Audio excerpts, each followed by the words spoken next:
It's called grand larceny. Damn, you guys look great. Thank you too, man. No, you guys look fucking hot as hell. Come say hi. You're styling, dude.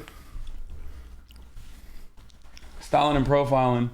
No, both of you. Show them the belt, dude. Look at this. Show the belt. God It's damn. just a regular belt, you know, nothing special. It's not. Wait, what are you reading about? We're reading about this lady, Sienna May, and how... I love Jerry. Whose jacket is this? It's my jacket. My old jacket.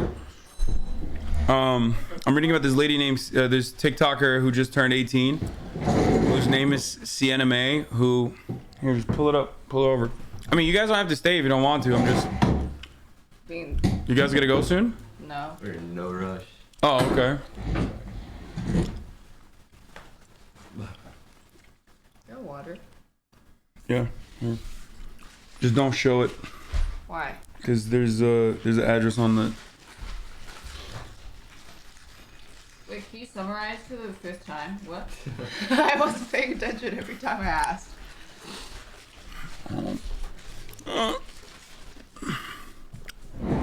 Closer. Yeah, get closer, dude. Well, you don't want to be on camera? Camera shy. Yeah. Yeah. So what happened is, how can someone be that beautiful? She's so pretty. Yeah, Aceu is very. I agree. Okay.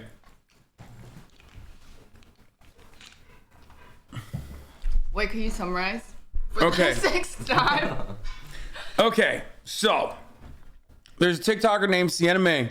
They're in like a fake on-camera relationship kind of for Netflix show Hype House with this dude. Not well, she cheated. Jack Wright. Okay?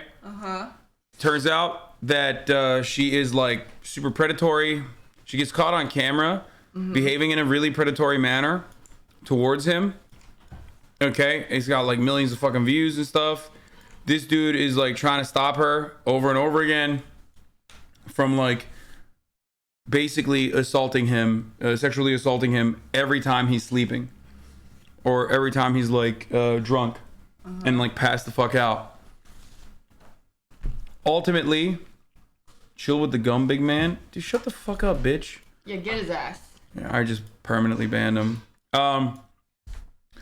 Anyway, as I was saying, she like was a serial predator. Turns out she did this to other people as well.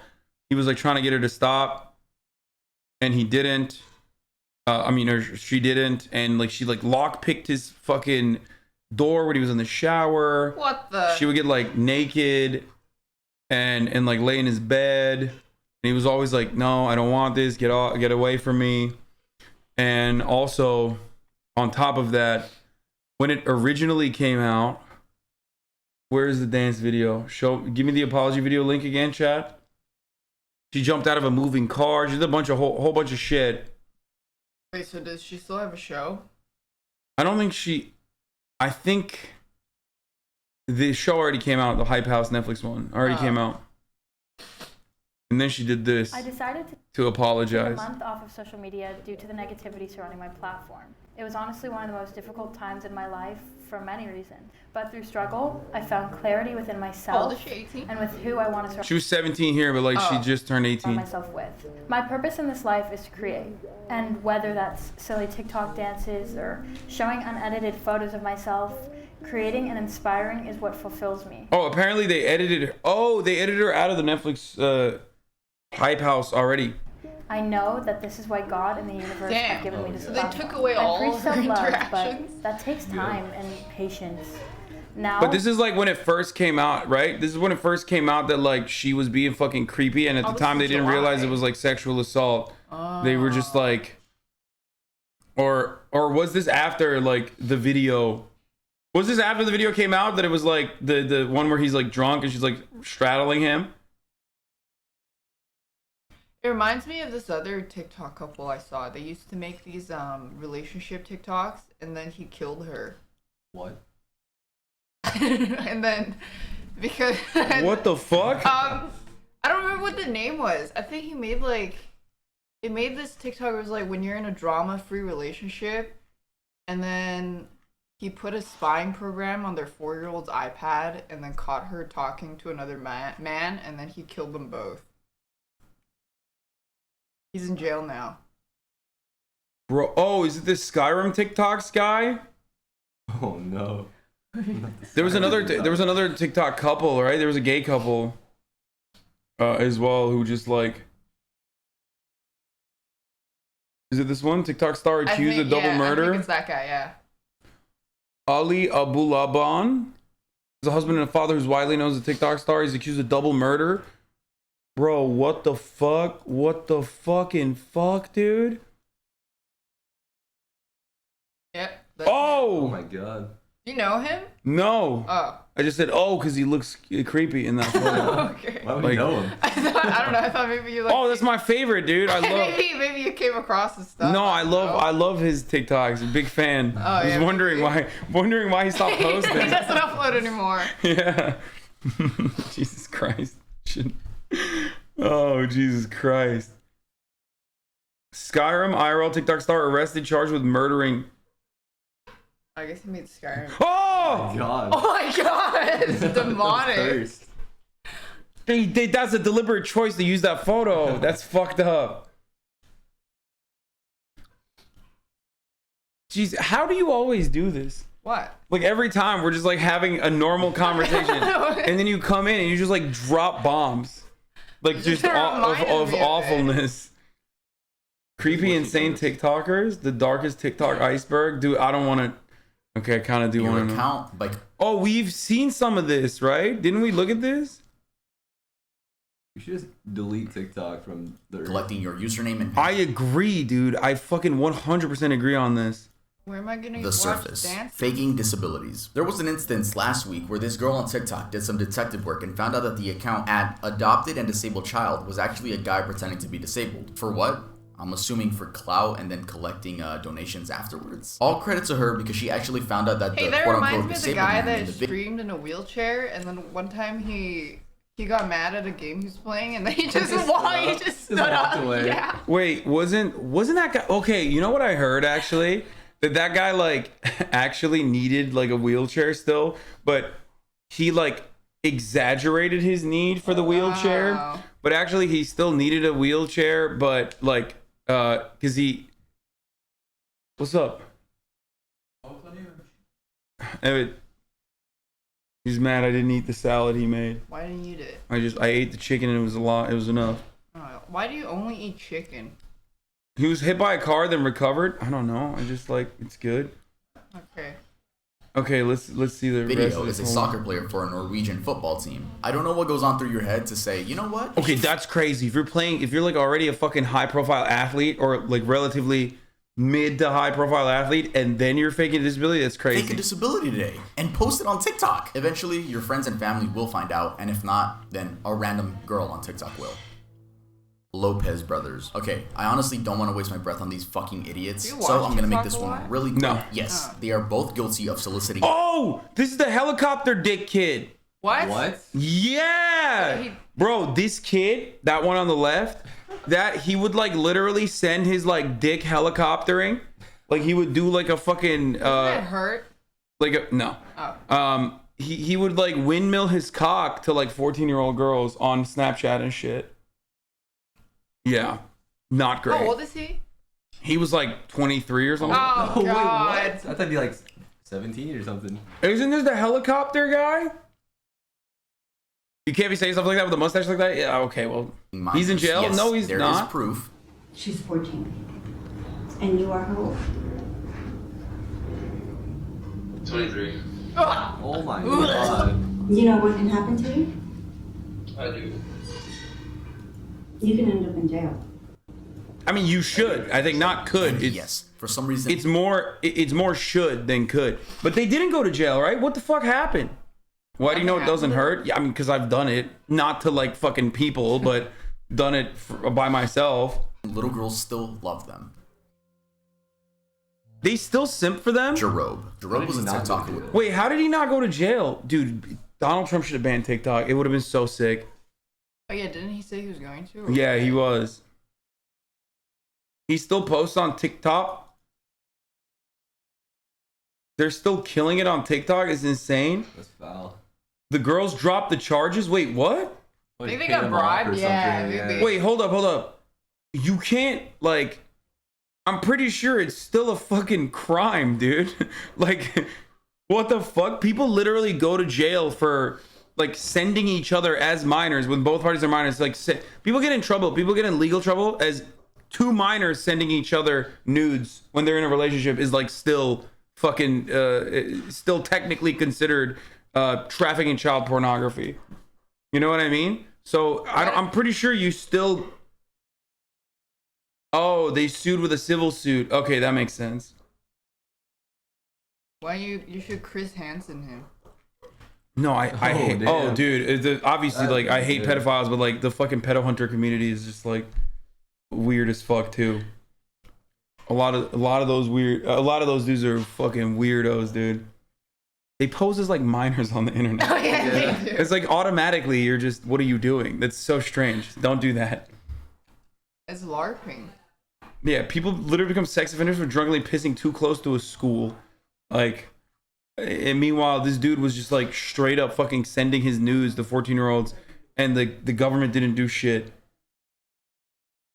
It's crazy. With 4 million followers. His content consisted of being politically correct and yeah, that was it. His TikToks would get millions of views, and I'm sure you've seen them on your For You page at some point. Well, last month, multiple minors came out explaining that Jarob had groomed them. One of them, the one that got the most views, was a boy by the name of DYLG16. This person goes on to explain that Jarob is a disgusting hypocrite and abuses his clout to groom and prey upon underage boys. He goes on to say that Joe asked for his Snapchat during a live stream, and that led to Joe being invited to Zoom calls with his friends. Joe would send him and his minor friends online BDSM tests and would ask to see their scores so he could see what their kinks were. He then personally invited the 16-year-old minor to stay with him at a one-bed. Delicious.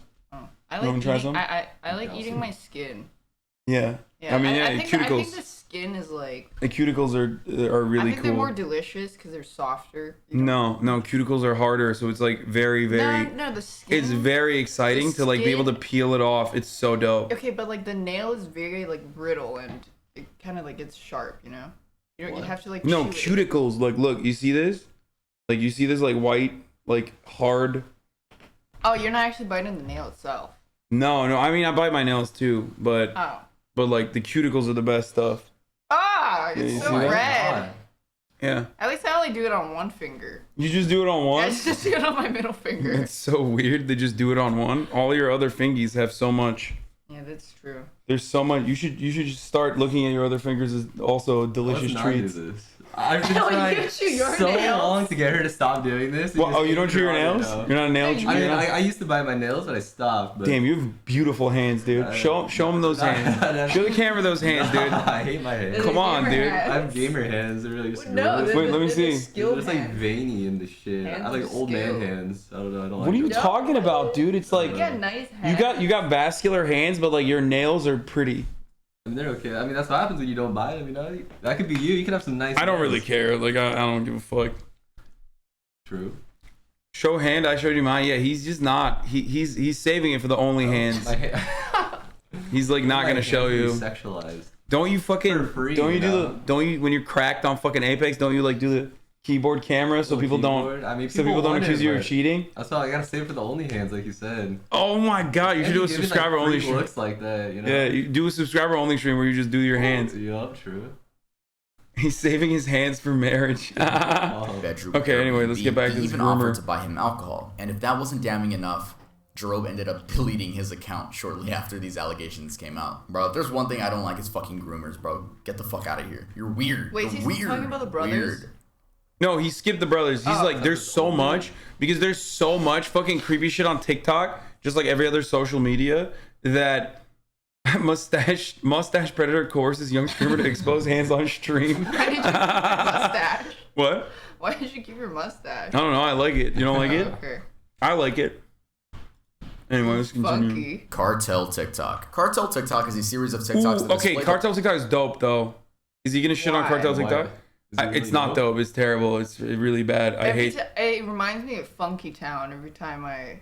You know what Funky Funky Town? Town is? The fuck is Funky like Town? Cartel The song? stuff. Wait, what? Like they do some crazy. Take me to They do Funky some Town. crazy videos. of stuff. What stuff? Funky Town. Funky stuff. Like what's the funky? What's the funky stuff? They like torture people and stuff. Oh, what the fuck? What kind of TikTok? Why do you watch that? I didn't watch it, I just know about it. That's not even TikTok at that point. You can't no, put that but on it's TikTok. It's just like, why would they talk about cartel? Because no, this is like when they do like, you know, they show their like cool guns and stuff. And they have like golden AKs, or sometimes they will actually get into fucking, you know, gunfights with like the police, and then they'll film themselves like straight up shooting at cops. It's crazy. Oh shit. Yeah. But that does not seem funky at all. That No, seems it's not funky. like the opposite of Funky Town. Bro, I remember watching cartel vids in middle school with my friends. Yeah, I mean, The lavish yeah, when you lifestyle guys of the say cartel. cartel videos, or- I'm Funky thinking- Town is a cartel video of them skinning a guy's face alive. Did you see that? No, God, no. You No. are fucking crazy, dude. God, no. The stuff she looks at on No. Reddit is disgusting. Like I mean, I grew up on like fucking weird shit too. Like you know, what was it, like 1,000 Faces of Death? There's like snuff footage like you could find. There was live leak shit. You know, like Why did they people take playing it down? Russian roulette. What? We should ask why did they take it down? No, it got taken down, right? That's I not wonder why. surprised at all. Oh. Okay. well, the bright side of it, if that's what you want to call it. Yeah, All they the show the bright expensive side of cartel, cars, which is houses, cool. jewelry, and money. The There have also bright been some more side. violent This is cartel propaganda. Oh, I've seen. I watched this video. This is like straight up just like a ones of gunfight. members shooting at rival gangs and the police. Yeah. Apparently, I'm saying apparently Dude, when I because think this cartel is word of mouth. videos, I'm not Teenagers thinking from of the like U.S. the were bright really side intrigued. of cartel on TikTok. What? Wait, when you guys talk about like cartel videos, I'm not thinking of the bright side of cartels on TikTok. Yeah, no, I'm a centrist. I'm a radical centrist. I think about the both sides of every Yeah. argument. So sometimes I think like, you know, cartel's bad. You have to understand that they have good sides and bad sides. Yeah, but then also like you got to think about the positives of the cartel. Oh, true. Yeah, they offer stability, you know, regional security. They do a little torturing, a little skinning. Yeah, Just a little skim over Yeah. It's okay. by the lifestyle and asked if they could join the cartel. Some cartel members would respond and say yeah, and they would force these teenagers to smuggle drugs for them, I'm assuming into Mexico. As of now, TikTok has taken down any hashtags related to the cartel. that's Zombie crazy. Woman. Zombie Woman is the nickname given to a woman in distress What the- reported from a neighbor earlier this year in May in Seattle, This is not real, right? I don't know if I can see. It's like the bath salts thing all over again. Washington. Now, I've tried researching what I think actually she is the was story pretending. behind this video, but there isn't really a solid story. So, I'm just going to read you guys some popular theories. The first theory is that this woman is a victim of domestic abuse due to dyeing her hair pink and her boyfriend not liking it. Also forgot to mention that in that same theory, the boyfriend allegedly ripped her hair out due to not liking the pink. That's the most I could find for that one. The second theory is that this woman is just on some type of heavy drug like bath salts. The third theory is that this woman is a victim. Bro, why are there so many people just like filming her? I don't know if we can show this. Did you see the video of those guys driving into cartel territory? No. That is so specific. Bruh, that's racist. Not all cartel members are Mexican. Yeah, like the fucking like the JSOC guys that originally trained them. Those guys were not Mexican. They were American. You know? It's true. Charlie showed it on stream. It should be good. Victim of Okay. human trafficking, and she had escaped her abuser. Someone said that she was holding a pseudo baby to cope with her real baby being killed. Again, these are just theories. The body. Kind of reminds me Indian of trend. Dark Souls. What? What? Indian rape trend? Yes, you heard that right. I know I'm Isn't gonna it censor a banned? lot for Isn't this TikTok video. banned Hope in you guys India? still Yeah. watch It should be. Before TikTok was banned in India, in the summer of 2020, a popular Indian user by the name of Muhibur Rahman and his friend filmed and uploaded a disturbing video where they duetted a woman's video. I'm assuming the woman's video was made to raise awareness of sexual abuse, but these two men used that as an opportunity to make it seem like they just got done using her. Another popular Indian influencer uploaded a similar I'm so glad. Okay, dude. Like, listen. Sometimes fascists do the right thing. Like when Modi banned TikTok, that was actually smart. You know, why couldn't Donald Trump do the same? I'm just saying. Like, this is not gonna stop rape culture, but at least, like, you know, you could feel a little bit better that TikTok is banned, right?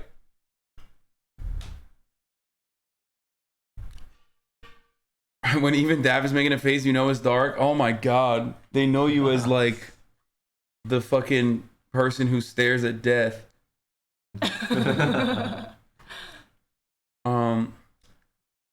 The Guerrero flaying video. Father snitched on the cartel, so they tortured a man and slit his throat with a box cutter in front of his teen son, then beat the son to death and cut off chunks of his body and tried to slit his throat, but couldn't, so they stabbed his chest and left him to drown in his own blood. Why did you have to describe that? You went way too into detail. I feel like you watched it more than one time so that you could specifically summarize it so adequately. He watched it for you. I did not have to read that.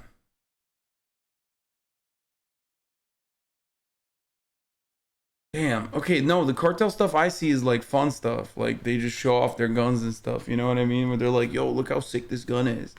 And it's like a golden AK. They're like kids. Not that stuff. That stuff is terrible. That stuff during the day and then the night. Yeah. At night. Yeah, business up front, party in the back type situation. Okay, I'm skipping the fucking Indian rape trend. What? Dude, what the fuck? They're so creepy. What? Similar video, but instead lip sync to a song with the lyrics, "Only I have a right over your body." Eventually, women of India took to Twitter to report this new trend, and the chairperson of the National Commission for Women in India took note of this and managed to get TikTok to ban the trend. Oh, the trend. Holocaust challenge. Yo, I can't even believe some of the stuff I'm saying. I know Like, that. This is I know real the stuff that happened on Holocaust TikTok. challenge. In August of 2020, That was when a new people trend were like- I remember emerged this. in US. Yeah, I remember this. They were pretending like they were in the Holocaust or something. I remember, and now they just only do that when they're anti-vaxxers and they feel like, you know, It evolved. they have to be forced to take the vax. They're like, no, it's the same as the Holocaust. TikTok. In this trend, would teenagers do would their pretend to be makeup and stuff, Jews that had too. died during the Holocaust.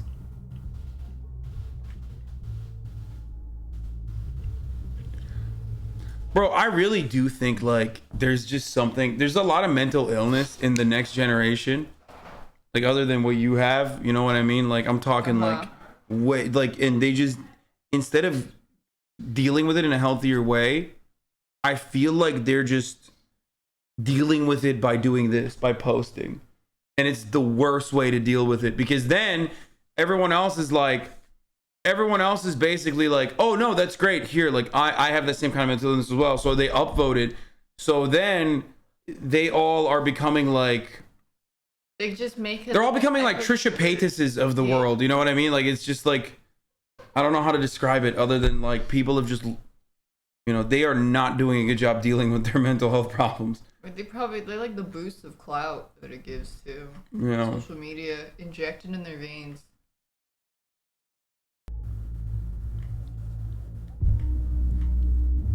My God, Diane Saltzman, the director of Survivor Affairs at the U.S. Holocaust Museum, told Insider, imitating Holocaust experiences dishonors the memory of victims, is offensive to survivors, and trivializes the history. I don't know how fucking stupid you have to be to do this shit, bro.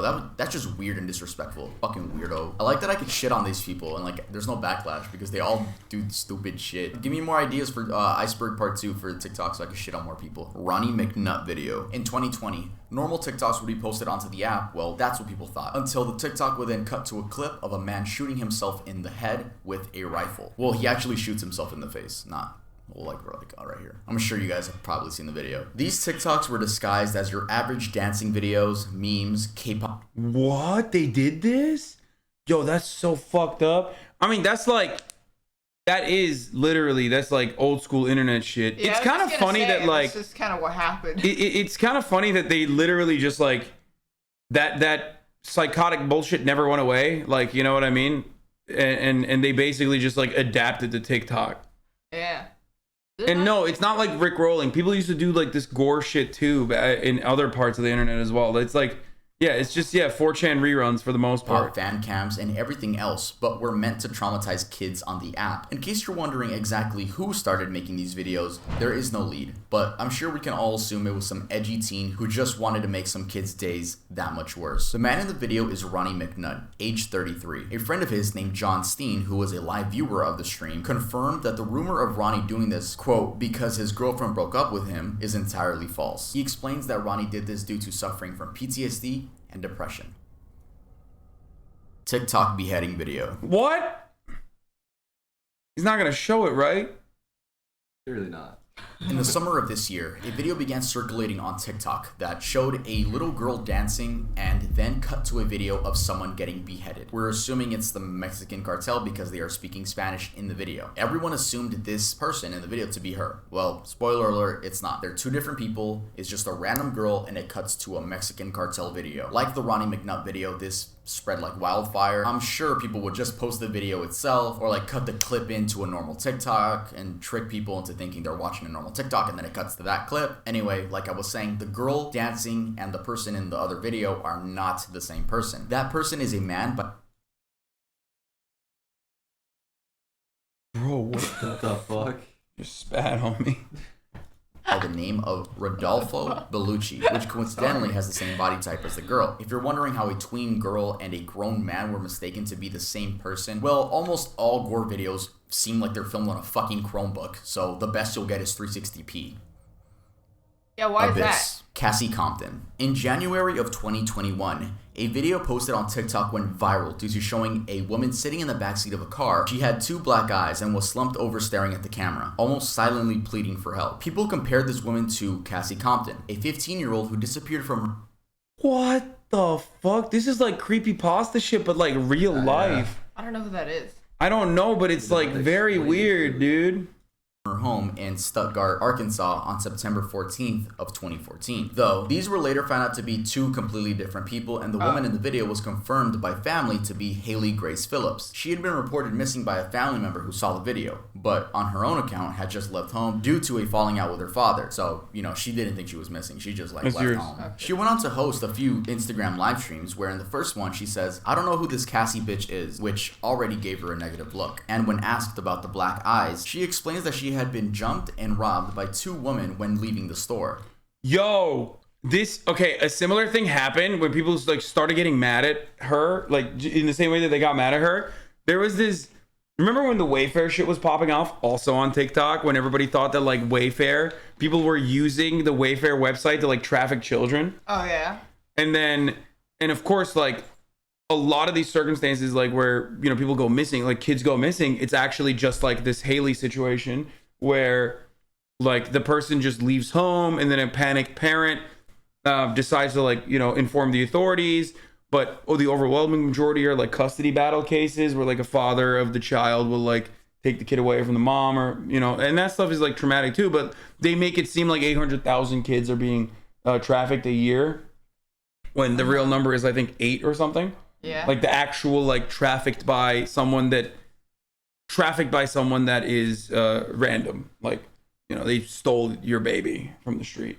That number is like very, very low, even though it's still unacceptable. It's like incredibly low and not 800,000 a year. So no, not 8,000, like straight up, like way lower, like a 8. What the fuck is going on? What is this? Oh, people are fucking throwing up sad cats. You guys are so annoying. Okay. It's just a cat. Anyway, most of those kids that get abducted are not actually abducted, and they always return home. Yeah, they're right? custody battles. But with the Wayfair stuff, when that was happening, people were like posting, you know, people that had appeared on the missing persons list, and then one of the girls that is a woman now was like, "Yo, that's me. Like, I'm not abducted and I'm not being sold on Wayfair. I went missing for like 2 days and I'm alive. Like, I'm me." And then they started ripping into her. Yeah, no, they started ripping into her. The people were like, "No, you're in on it. Like, you're in on the conspiracy. Like, that you're actually trying to hide the truth." It's like, and she was like, "Yo, you guys are like, you know, making light of this incredibly traumatic thing that happened to me when I was younger." Oh, and like, and then they started yelling at her because she ripped the wool, you know what I mean, from their eyes, from in front of their eyes. So like, they got more angry at her. and the men in the car were friends of hers helping her track down the attackers. Many were still skeptical to if she was telling the truth or if her abusers were telling her to say these things. Though we have no idea what the actual truth is because she disabled her account and never gave the public any more details. Austin 13. Austin Morosky was a TikToker with many followers who was accused of raping his 5-year-old sister. Yup, you heard that right. So basically, there is no hard evidence that I could find to this case. It's all just word of mouth from people that went to high school with him. So the story goes that he allegedly his little sister of 5 years old when he was 9, and then was sent off to a juvenile detention center during high school. Yes, during high school, which is already weird as part of the story because to enter juvie, there's not like an age limit. You could be 6 and be in juvie, so theoretically he should have gone to juvie right when he did it, not during high school. Or maybe the story is that the information got leaked while he was in high school. But again, this is all word of mouth. Anyway, people on TikTok started rushing to spread awareness about this guy. He eventually ended up releasing an apology. Hey everybody, my name's Austin Morosky, and the reason I'm making this TikTok is to educate my followers, friends, and family. Regardless of the lack of knowledge You're just reading a script. that's concerning my life and my family, I as a TikToker and a man As a continue I to make is? my fans happy and entertained. I just want my true supporters to know that if you happen to get in the same scenario like myself, don't beat yourself up. Let this be a lesson to my followers and whoever's watching that words Who's in the back? will and can affect someone's life along with the cyberbullying. Which, by the way, is one of the worst apology videos I've seen. It's right up there with James Charles and David Dobrik. You'd expect him to be like, no, I did not, my sister, or yes, guys, I did it. But he just dodges the question. He acknowledges nothing. He tells his supporters that words can affect you and to keep your head up during hard times. He victimizes himself. I'm assuming this is why people think he's 100% guilty. Though we'll never really know because those juvenile records aren't available to the public since they're minors. Lady Cat Killer. Also for good In 2020, reason. there was a person that would go on Omegle with the tag furry from 12 a.m. to 2 a.m. and would show off skinned and burned cats, cat skulls, and other things of that nature. Even though this happened on Omegle, the quote-unquote lady would post on TikTok, which is why it's on this iceberg. If you were on TikTok at the time, you might remember the amount of people that were talking about this. Shout out to the Netflix documentary, Don't Fuck With Cats. I love that. I love that film. That was cool. It was never proven or not as to if she was the person on TikTok, considering many accounts were made due to getting banned. But whoever was on the account seemed to be trying to pull off the "you'll never catch me" scheme, which no, it was 2020, your ass is gonna get caught. And actually, law enforcement did get involved, and it is most likely that this person was tracked down and charged. Though we'll never have any confirmation because we don't know the cat killer's name, which means we can't look it up on public records. Bethany Martin. One of the most recent situations from this entire iceberg is the case of Bethany Martin and her minor friend. On July 28th in San Antonio, Texas, this girl and her friend saw someone hanging from the railing of a drainage ditch. The 25-year-old man had just committed suicide, and instead of calling the police, well, one of the teens filmed the other one. Oh no, they stealing did his not necklace. dance in Yes, front of it, did removing they? it Did they? Oh, they stole his necklace? What? What is going on? We have regressed. Logan, this is worse than Logan Paul. from his lifeless body. To make matters Even fucking Logan Paul didn't do Oh, that. yeah, true. Like, I thought they were alive when Logan Paul got canceled for this. I mean, obviously he didn't get canceled because, like, cancel culture is not fucking real. That's why he's still, you know, doing whatever the fuck. But, bro, what is happening? Yo, did you think this was a video game? You thought that was loot, dude? What the fuck? She thought she was in Skyrim, bro. What the fuck? Oh my god. It's literally worse than Logan Paul. How?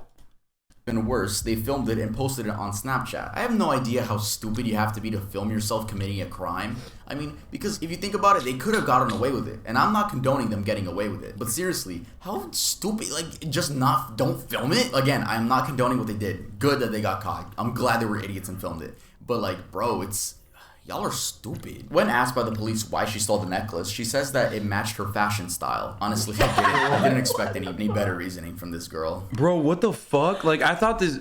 Yo, these people are... they're too stupid. Like, I don't know how else to describe it other than, like, they're too stupid to survive. Police returned the jewelry Yeah, to that's why they reality. Bethany filmed was it. arrested and charged with theft of a corpse. Her viral. bond was set to $2,000, and she has since been released from jail. The minor was also charged with the same thing. The Dark Abyss.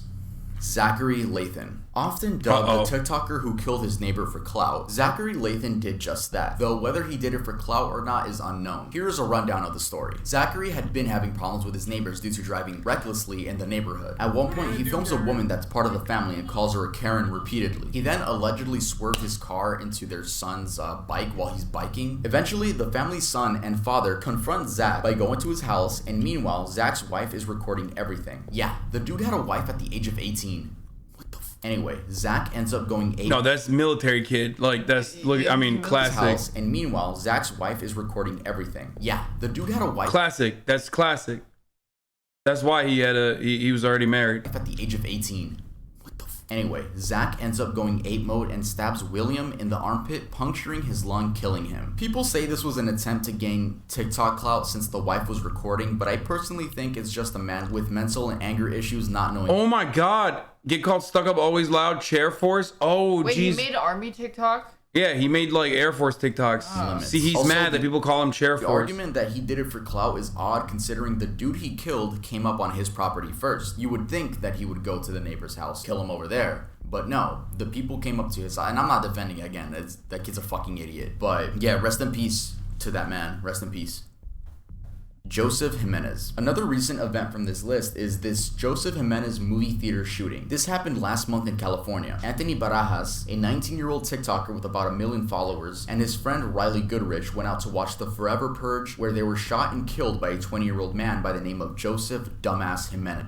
Bro, I literally don't even know about these stories. Like, I just... I've never heard of in America, like, this sort of shit happens so frequently that, like, this didn't even make it on my radar. You know what I mean? That's probably why. A reporter actually conducted an interview with this person, so I'll give you guys some takeaways from that. The movie theater was mostly empty. There were only a total of 6 people, 3 of those being Riley, Jimenez, and Anthony. The Turkeye band kept hornily asking what Daph's IG was, like, over and over again in Turkish.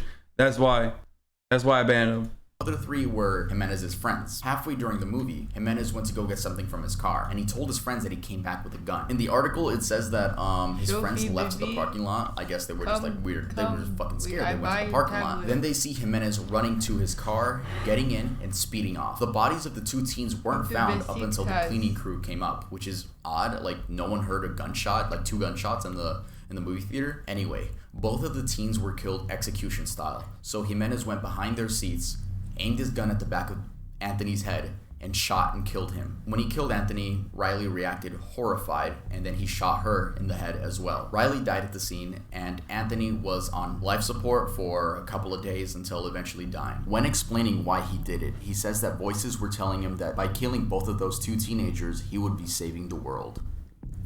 Claire Miller. Claire Miller is a 14-year-old girl that murdered her disabled sister, Helen, that had cerebral palsy, a disorder that affects a person's posture, muscles, and balance. We actually covered this topic on the channel when it happened back in February, and I also remember that this was an interesting case because there wasn't really like a reason. You know, there wasn't really a reason. So I'm gonna let my past self explain to you guys that. At 1 a.m, the police got a phone call from Claire herself saying that she had just murdered her older sister. Her older sister, it was 19 years old and she was wheelchair bound. So she had a disability, but it doesn't really say what disability she had. So it says here that Claire hysterically called 911 and... Okay. This is kind of unrelated, but he really upped his production game. Yeah. Like, he's become a much better content creator since this old video because, you know, you can sense that he's more confident. Anyway, and just admitted to murdering her sister. And when the police arrived, they noticed that she had tried washing the blood that was on her hands in the snow on the ground. So I guess there was just bloody snow everywhere. And they had found a knife inside of the older sister's neck. The name of the older sister was Helen Miller. I don't want to just like not mention her name. And since this happened in 1 a.m, it says here that the parents were asleep. I don't know how you could sleep through a murder. You know, we don't know that many details, and I honestly don't really want to cover an update. why did you cover this then? Like, he did a really piss poor job of covering it back then, for the record. He literally was like, oh, I don't know how he was able to murder his older sister. Like, you didn't even know that she had cerebral palsy. Her for murder as an adult. She's not being charged as a minor. She's being charged as a full adult. So she's gonna get these consequences, bro. She's probably gonna get like life in prison. Apparently, there's a lot of fucking content for him to cover too. TikTokers just straight up doing murders. Or I mean, the Iceberg of TikTok literally started off with sexual assault. So Oh yeah. yeah, think about it. The surface was like he briefly glanced at helicopter dick Andy over here. You know what I mean? Like Murder talk. there's a part 100+ years type stuff. It's obviously that this Claire girl has a mental disability. Like no one just That guy has murders to be out on of the nowhere. guy Even in her that mugshot, like what's she his looks name, like Ali? she's not He fully has to be there. on his Okay, list. cool. might have It's happened off. since then. You know what I mean? August 18th, 2021. Was that That's recent? I don't remember. Skyrim Nicole. killer. When did it happen? Yeah, see, it happened after. Oh shit. Oh, Wow, God, this is- the photo. This is an untapped Ice gold dark. mine. Yeah, there's a lot more TikTok Murder murders. talk. Oh, he's in here? He's watching? Thank you for watching my video. Talking about the Skyrim killer. I was like, wait a minute. Oh, Yeah, the God. Skyrim killer's in here. There we He's go. watching. Nicola Priest. This is by far one of the worst things I'm gonna talk about on the channel. So this woman from the UK named Nicola Priest would After you post make fun of him, I mean, I made fun of older him. He's a lot better now. TikToks mourning her dead daughter. Her daughter seemed to be like about 2, and I'm sure when people saw this on their For You page, they would leave loving comments like, "Oh no, you're strong, you're gonna be strong." Come to find out, this woman actually murdered her own kid and then went on TikTok post mourning her own daughter. People found this out because you can actually search her up on public records, and it says there that she murdered her kid. She only got 15 years in prison, which is so fucking weird. Why? So yeah, when that information came out, it flipped the story on its head. It's called, that's what the Democrats want to legalize, brother. Abortion. Yeah, late term abortion after the baby's Wait, born. how did she make TikToks if she had 15 years? Was she?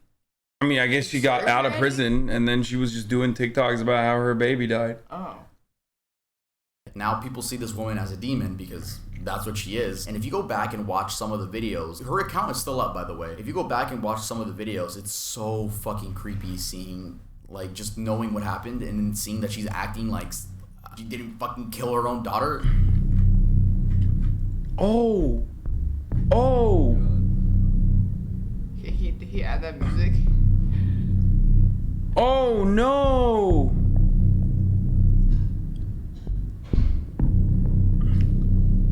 Oh no.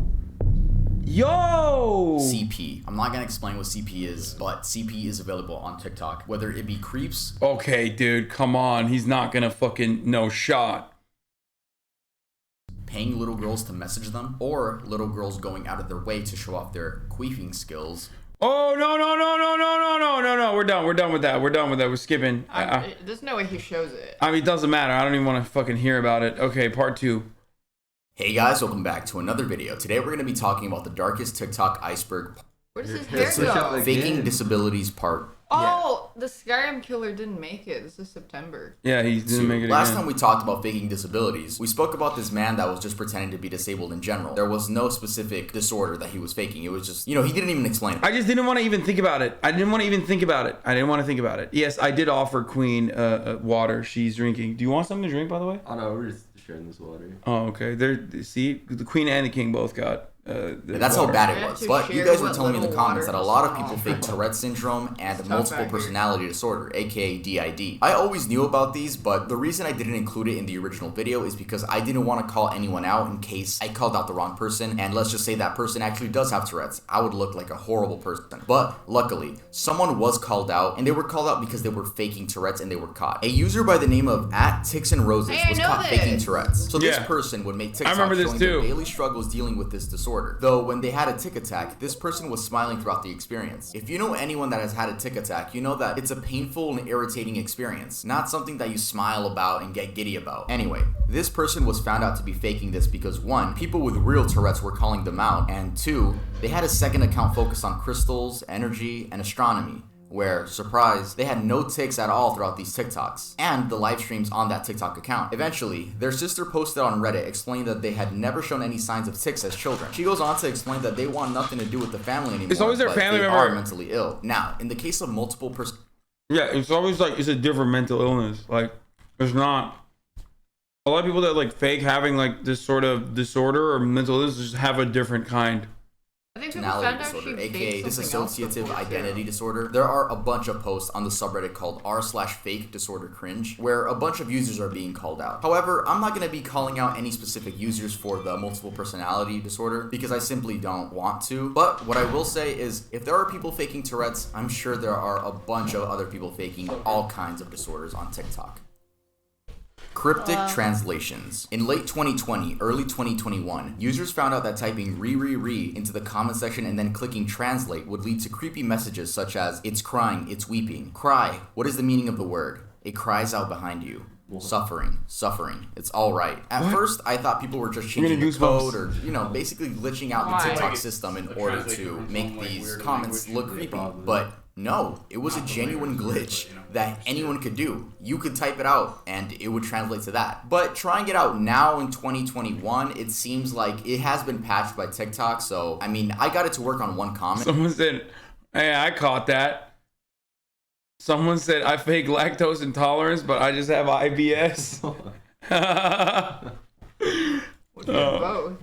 Yeah. I think I have And both. if that means anything. But the question is why? Why does re translate to these odd translations? According to Google Translate, the word re and its variations could be translated to Maori, an endangered language spoken by one of the indigenous tribes of New Zealand. According to the Maori dictionary, the word re means to be angry, annoyed, or enraged. It does not mean Rihanna. The word ear, on the other hand, is detected as Shona, or I'm not going to pronounce that. I'm going to butcher Osa. that. One of the native... Also. Shosa. No. Also. Shosa. No. Also. Yeah, do the thing. Shosa. No. I'm not even doing it right. Shosuk. It's a different kind of click. I'm not doing it correctly. It's like Sosa. Osa.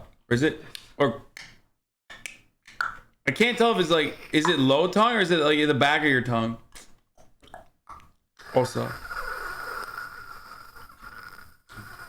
What was that? Bitch Those clicks are hard to get, right? If you don't do it.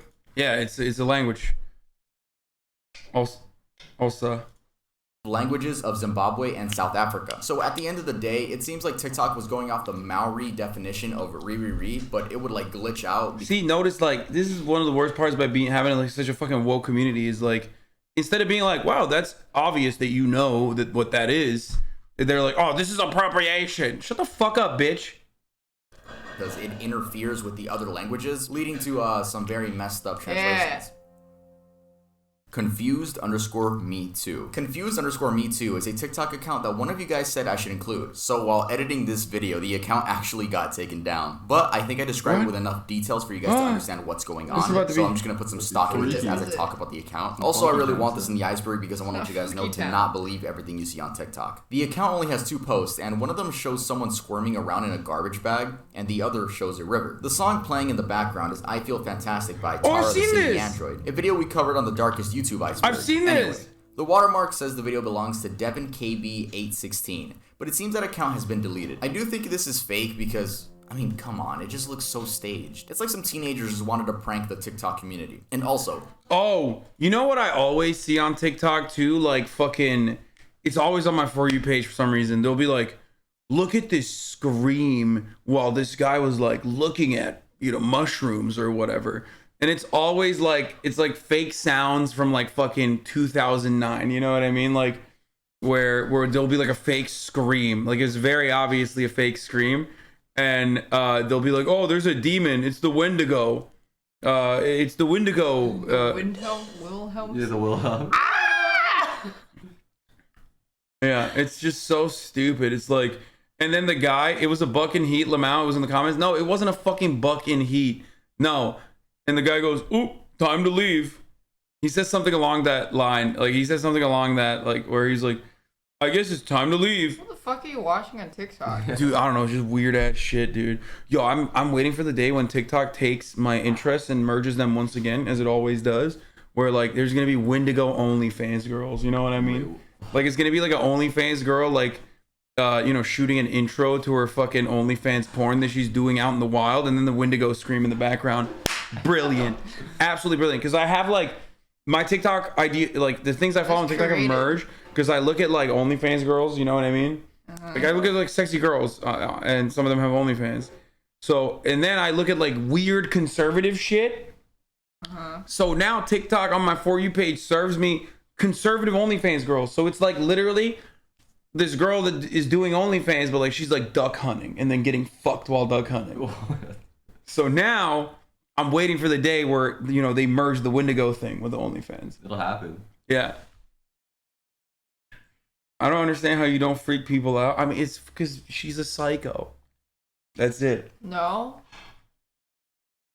If you were a real murderer, first of all, you wouldn't upload this. There's Second, conservative if that OnlyFans person girls. in the bag shouldn't have. But they're not actually conservative. They're just like Midwestern OnlyFans girls that wear like real tree camo, and they're like, yeah, that's right. Like, you know, country girls make do, and then they show like corn. Oh, they. Oh, this is the TikTok. This is the TikTok. This is the TikTok. Here, watch. Certainly no shortage of the pheasant back mushrooms out here. I just watched this last night. Here's one, and then one over here. They look really nice. And then just looking around here in the distance. See, Skinwalker, hashtag Wendigo. Skinwalker was so That tree has a bunch. And then this log over here has a bunch. Take a walk over there. These look pretty big.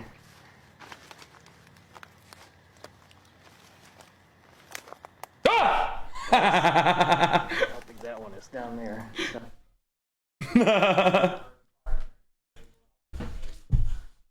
How do you feel? Yeah, how did that feel? Because you did that exact same shit to me when you walked in. I was waiting. I was waiting for the opportunity. She did flinch. She flinched. Okay, anyway, that's fine. Let's continue. It's got to be about 12 inches across. She's going to do it to me now. And this You one demon looks like there's a child. bite out of it. And this one. I'm trying to listen to the And screen. this one over here. Looks like it's holding some water. Huh? It's so stupid.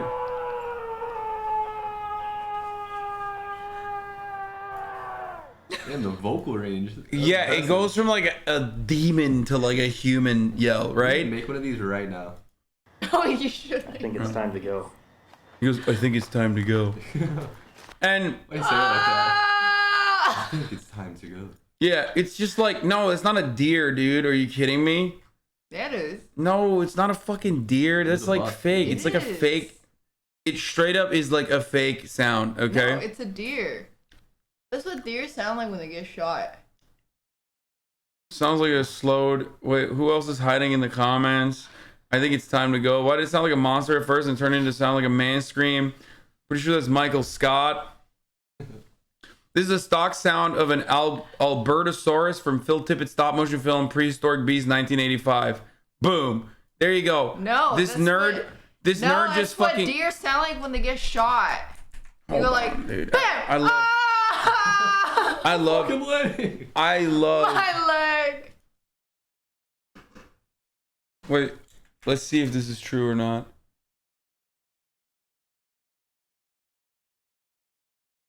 You just said words. I'm trying to find the audio now. Can you look up prehistoric beast sound? No. It's a 1985? specific. It's a specific one. Yeah, so Google prehistoric beast 1985. And then Stock look up sound. the Albertosaurus. You can't just be putting entire sentences in Google. That's almost a paragraph. Oh. I think prehistoric beast 1985 yeah. would be close. Okay, you were right. Okay, chill. Right there. Try that video. It's 10 minutes though. We just have to find Albertosaurus. You guys know what that looks like? In Alberta? Oh, is that it? I don't know.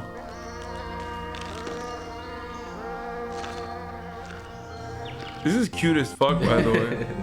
It's kind of cute.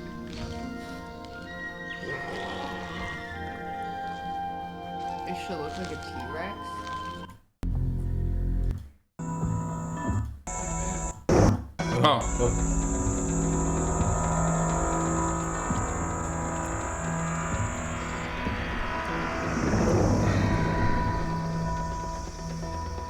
It's about to happen. Is this a Land Before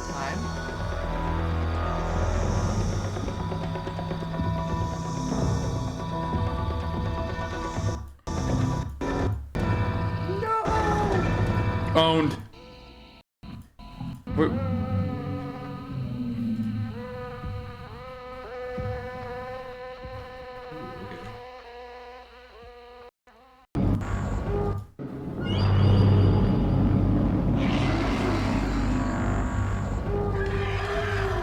I heard it.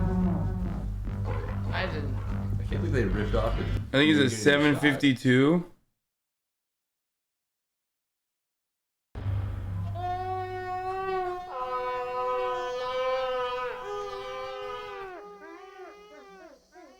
No. No, it was different, but it does sound a lot like it. That would have scared the shit out of me when I was younger. That Pussy. yell, I would have been freaked out. Ah! I do know that deers make weird calls too. No, they sound exactly like the TikTok. Exactly. Why do you know so much about deers getting shot? Yeah, what the fuck, dude? You seem to be Canadians, dude. A professional. They don't even about this have topic. deers in Canada. They only have meese. Moose. Meese. The plural of moose is moose. Thank you very much. Meese. Anyway, a lot of that fucking found footage stuff sucked though. Oh, here's the elk that sound crazy.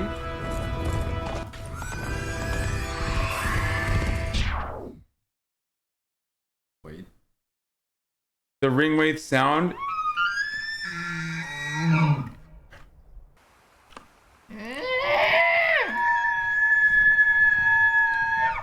To be fair, if I heard that in the wild, I would run. I'd be like, oh shit, like this is, you know, we're about to get Would you fucking. not try to fight it with your bare hands? Absolutely not. First of all, I thought you would moose. try. I thought you would try to 1v1 animals. No, moose is like, no, there's like certain animals that, yeah, I am. Some people don't know this, some people meaning you, but I am the most rational man when it comes to animal combat. There are animals that I can fight, and then there are animals what? that I can't. The overwhelming majority of animals would own me, much like many human beings. But What's the biggest animal you can fight? A domesticated dog. Not like a wolf, but a domesticated dog I could fight and Like a destroy. chihuahua? Yeah. What kind of? Oh, okay. Yeah, a pit bull. That's pretty much it. Like most animals other than that, they'll fuck you up.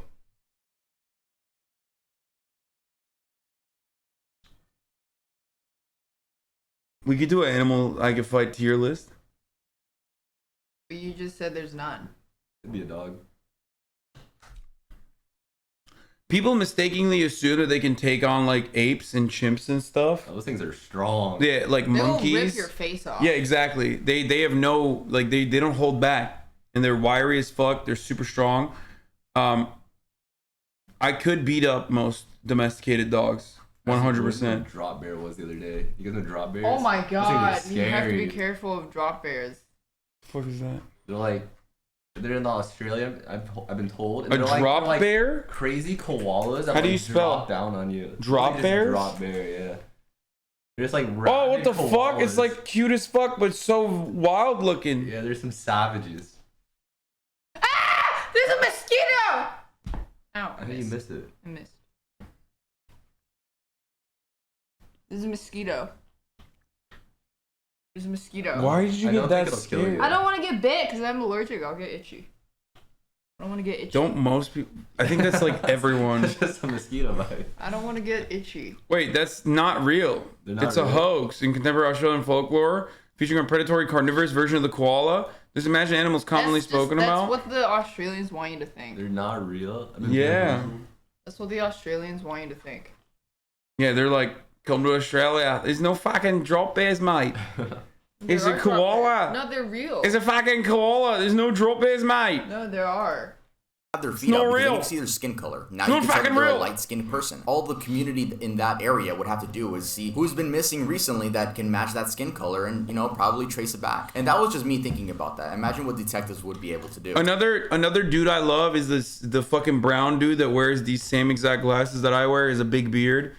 There was like that famous meme of someone saying like, you're literally white passing when he's like very clearly not.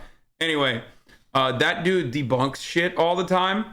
And there's always like these creepypasta like TikTok accounts where they're like, this Rothschild was like, this is the last photo This is the last ever photo of this Rothschild ever seen with this cannibal. What's a Rothschild? He's like it's a famous family. Anyway. Oh. And then he like debunked it, but it was cool. Like there's a lot of this like creepypasta shit. Yeah. Hello, my friends. That's how he starts off. Hello, my friend. Or no, it wasn't a Rothschild. It was a Rockefeller. Sorry. What's a Rockefeller? So yeah, I wanted to include this on this list on the tip because guys, don't believe everything you see on TikTok. And imagine like I mess up, this actually is like real.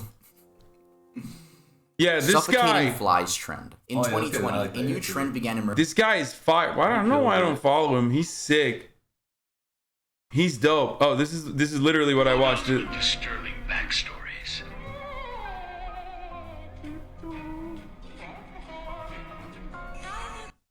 Look, this is the last photo of Michael Rockefeller. Before he was consumed by a Hello, my tribe. friend. I'm about to tell you something incredible, so make sure you listen.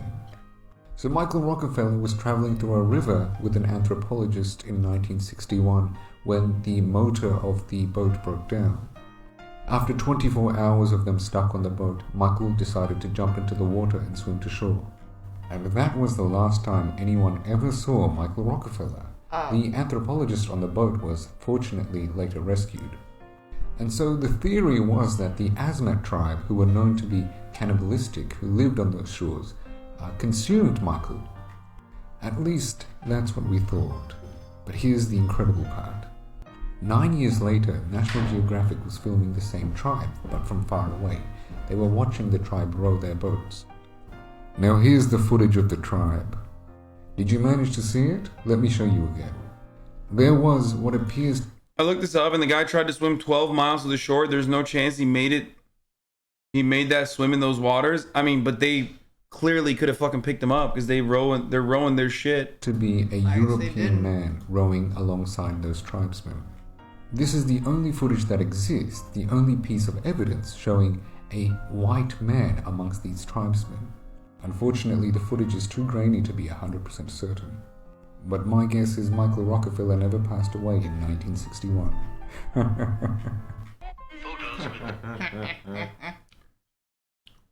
Yeah, I like this guy. He does. I mean, he's got some sussy takes too. Don't get me wrong.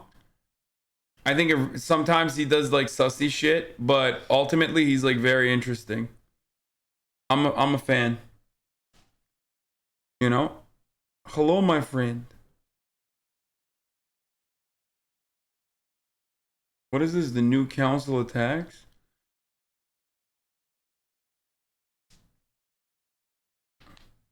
Anyway, okay.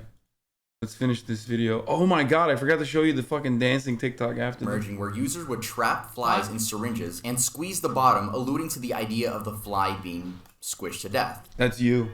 You want to do that?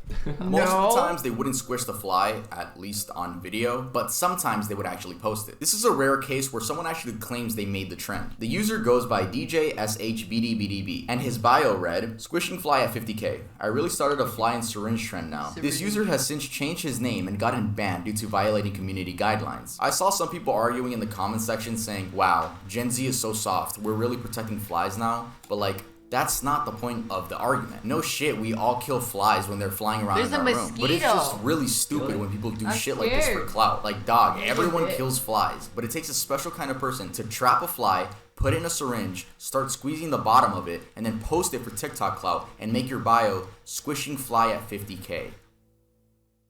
It's crazy. The surface. Skinwalker dog. What? Oh, Before I get into this, let's go over the definition of do you mean my skinwalker. favorite? In Navajo culture, a skinwalker is a type of... Oh yeah, that's true. Skinwalker TikTok shit is funny. Yeah, I mean, there's just so fake. Unlike the top of the hour ad break, that is very real and coming to you right now. That's right. I forgot to run it last hour, so I'm gonna run one right now. Unless. Wait, hold on. Let's see. And if you no longer want to see those ads, all you need to do is subscribe. You can do that for $5 or for free with a Twitch Prime. Ooh. Yeah, I ran one 2 hours ago. I forgot. Anyway, here's the one I'm gonna ad break now, and then we'll watch the Detroit. We'll watch Detroit thing, the Detroit Urban Survival video with Charlie. Who, do you know Detroit Urban Survival? The fucking the dude who like, he's like the American Steven Seagal. He like disarms people. You don't know Steven Seagal? If I saw him, if I see him, I might know. Who? Anyway, here's the ad break now, by the way. Harmful witch who has the ability to turn into. You're in for a treat. I can't. Oh my god, I can't wait to show you guys this.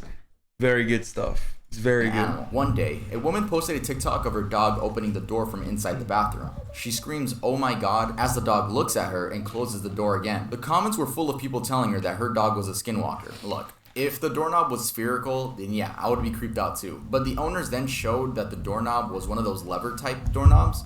So, that's how the dog opened the door. There is a whole community on TikTok dedicated to finding skinwalkers, but let's be honest, most of them are fake or just misunderstood. Bolivia college incident. The Bolivia college incident is another one of those situations where users would just upload these shock videos. You would beat the shit out. No, it's not would. I could. You would. I love dogs. Don't open that door. I love dogs. First of all, foolish that you think I would use my hands. I would never use my hands when defeating a dog in the marketplace of combat. My words? Kicks, dude. Are you kidding me? Are you fucking kidding me? You need to have distance away from, important areas that a dog could like very easily grab onto and kill you with one shot. You're not gonna debate it? I've thought about this. I've thought about this a lot. No, I've thought about this a lot because like I had a pretty big pit bull, okay? So I'm like very familiar with like big boys, you know what I mean? I'm very familiar with their anatomy and all that stuff because, I had a little baby who was a gigantic pit bull, right? So sometimes I would think like, could I in like a weird situation when I go to the dog park, like if there's like a big dog, I would wrestle my dog all the time, but that's different. Every time you see a dog in public, you're like, yeah, I can take that dog. You think about fighting it? Yeah. I mean, immediately I go to kiss them because they're awesome and I love dogs.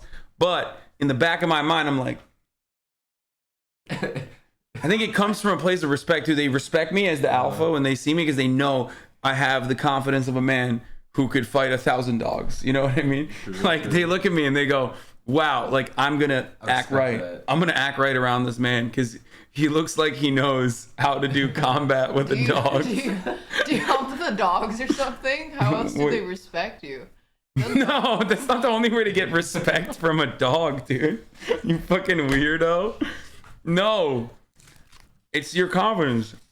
Yeah, sure. Your personal. I'm sure you don't hump the dog. Your personal aura and your confidence translates to the dog listening to your commands. But yeah, the man that fights like 1,000 dogs, secondhand lions. Videos onto TikTok until they get taken down, because that's how a lot of you guys told me you guys found this video. Anyway, this clip showed a bunch of college students on the fourth floor all clustered up together. Eventually, the railing breaks and students begin falling to their deaths. It's so scary seeing this one girl about to fall to her death, but is pulled up by a colleague. Usually, I know about these shock videos that go around, but I had no idea that this even happened. So thank you guys for informing me. Also, to the people... Thank you for traumatizing me. I'm crying now. What the fuck? Dogs see and think that man for sure. What? That has the best way to take me out? Yeah, that's true. Posting this to get clout or likes or just shock value? You're fucking weird, bro. You're a weird piece of shit. The body. TikTok day. April 24th, Oh, this one was bullshit though. 2021 was no longer a normal day. Instead, it became TikTok's day. I'm sure you all remember this because the news seemed to have went mainstream, considering my mom was talking to me about it because it was being talked. Oh my god, this was another one where like people were fucking freaking out in my chat. Like they were like, "You're discounting TikTok rape day." I was like, "No, that's not a real thing, dumbass." Like that's not. They were like, "No, look how terrible men are. They have a rape day." And it was originally supposed to be like a Snapchat rape day too, right? Or no, it was TikTok, where people were upset at me because they said I said it was fake. Oh, reminds me of Cut for Bieber. Like why the fuck? Yeah, it was a 4chan op. Yeah. Like that exactly. It was exactly like that. Exactly, Cut for Bieber. About Univision, but yes, this was supposed to be a day where guys would go out and. Girls? I don't think anything happened though. I read a lot of articles about it, but no one really said anyone got hurt. At least I hope so. I hope no one got hurt on April 24th. The person who started this trend can't really... Why do you sound like you wanted to be real? What? A good one, dude. They discounted the guy earlier today, but believe fake stuff, lol. No, it's... That shit is very clearly fake because, hey, listen, we live in a patriarchal system, okay? Every day is technically rape day for a lot of rapists, okay? Sorry, that's just the fucking truth. Men don't go around being like, oh, can't wait to do rape today. Like, that's so stupid. Like, that's not a thing, okay? Why the fuck would they signal that they're gonna do rape? Half the time, they don't even fucking think what they're doing is rape, okay? So, that's an entirely separate problem on top of everything else. Be traced. That it didn't seem like there was a person. It seemed like it was just a community that did it all at once. So, yeah.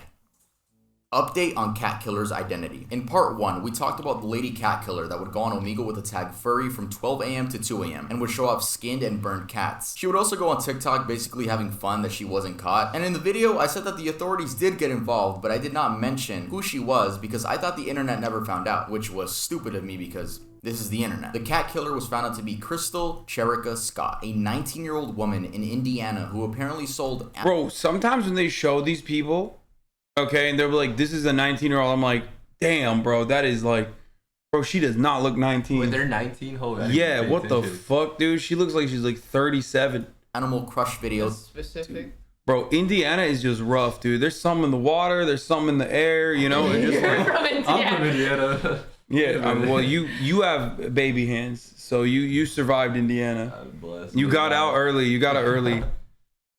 On the internet. She would go on websites looking for families that were giving away their pets and then proceed to kill them on video. When searching her home, FBI agents recovered numerous animal parts and skulls that were consistent of the size of cats and dogs. Agents also discovered approximately 3 live dogs, 12 live cats, and several lizards. Scott is facing up to 7 years in prison, 3 years of supervised release, and a maximum fine of Yeah, obviously it's not going to be that much, but it should be like morale, like... No, it's good. Like, I don't think she should go to prison for life, okay? She's probably gonna kill people next. True. I know someone that got 7 years for torching a cop car, though. And, like, that dude at a BLM rally. Like, and that dude should not go to jail for 7 years for doing that. True. I think you should be allowed to get, like, one in. You know what I mean? Everyone gets one. In their lifetime, everyone gets one heated gaming moment against the cop car, okay? No one's in it. Like... You know what I mean? It's like, especially in a protest. Yeah, one free pass. Yeah, one free pass. No, I'm not saying one pet kill. We're talking about torching a cop car at a Black Lives Matter protest. Everyone gets one free beat up a dog day. Yeah, see, aren't you glad that we're both banned from LSF? Because you know that what I just said right there, fucking clipped out the LSF, like literally top of the fucking leaderboard, 700 awards. Like Hasan says you should torch cop cars and then kill the cops as well. Like he loves that. Like bah, like they would just like lie about it. Yeah, I can't believe you condone killing cop cars. Yeah. Fighting dogs. Indiana is a top polluter. Much of the northwest of the state is still full of industry. People really do be suffering there. Yeah, that's what happens. $250,000. Foreigner challenge. So the foreigner challenge is something I... What? Or like people that kill people, they start by torturing animals. Jeffrey Dahmer. Yeah. Yeah, it's like the first step. It's usually an indication that there are, you know, underlying antisocial personality disorder issues. Sussy. Like you have violent urges. I think the original is what, like cutting leather? Cutting leather? Yeah. Why? Because it's like skin? Yeah. I mean, that's been discredited. I mean, okay, so it comes from... That is from the, what is it, like the psychopathy manual? With the dude, the FBI dude that like wrote all the fucking... that interviewed all the psychopathic serial killers. It's an outdated model, but peeing yourself in your sleep is 1-2 part of a triad. Wait, what? Oh no. I've peed myself in my sleep. Like every night. No. LSF Hasan urges fans to kill cops. Daph says to beat up their dogs. Can't believe you said that. I did not say that.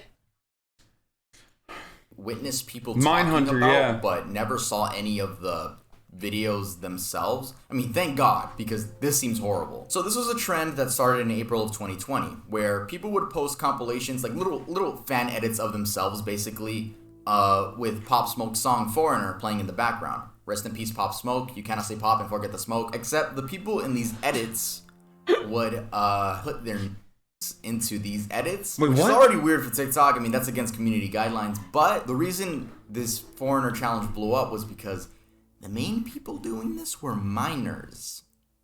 Yeah, little girls. I don't know why. I don't know either. But basically, Why, dude? What the fuck is wrong with people, dude? What is going on? It's like, it's fucking insane. It's been discredited when it comes to psychopathy, but most because the mainstream notion of psychopathy is outdated as a whole now. like bigger Is that TikTok like John influencers were just like psychopathy? calling this out and telling like people to report these videos right when they saw them, and you know trying to stop it basically. And I guess it worked because I've never seen one to this day. Again, thank God I haven't.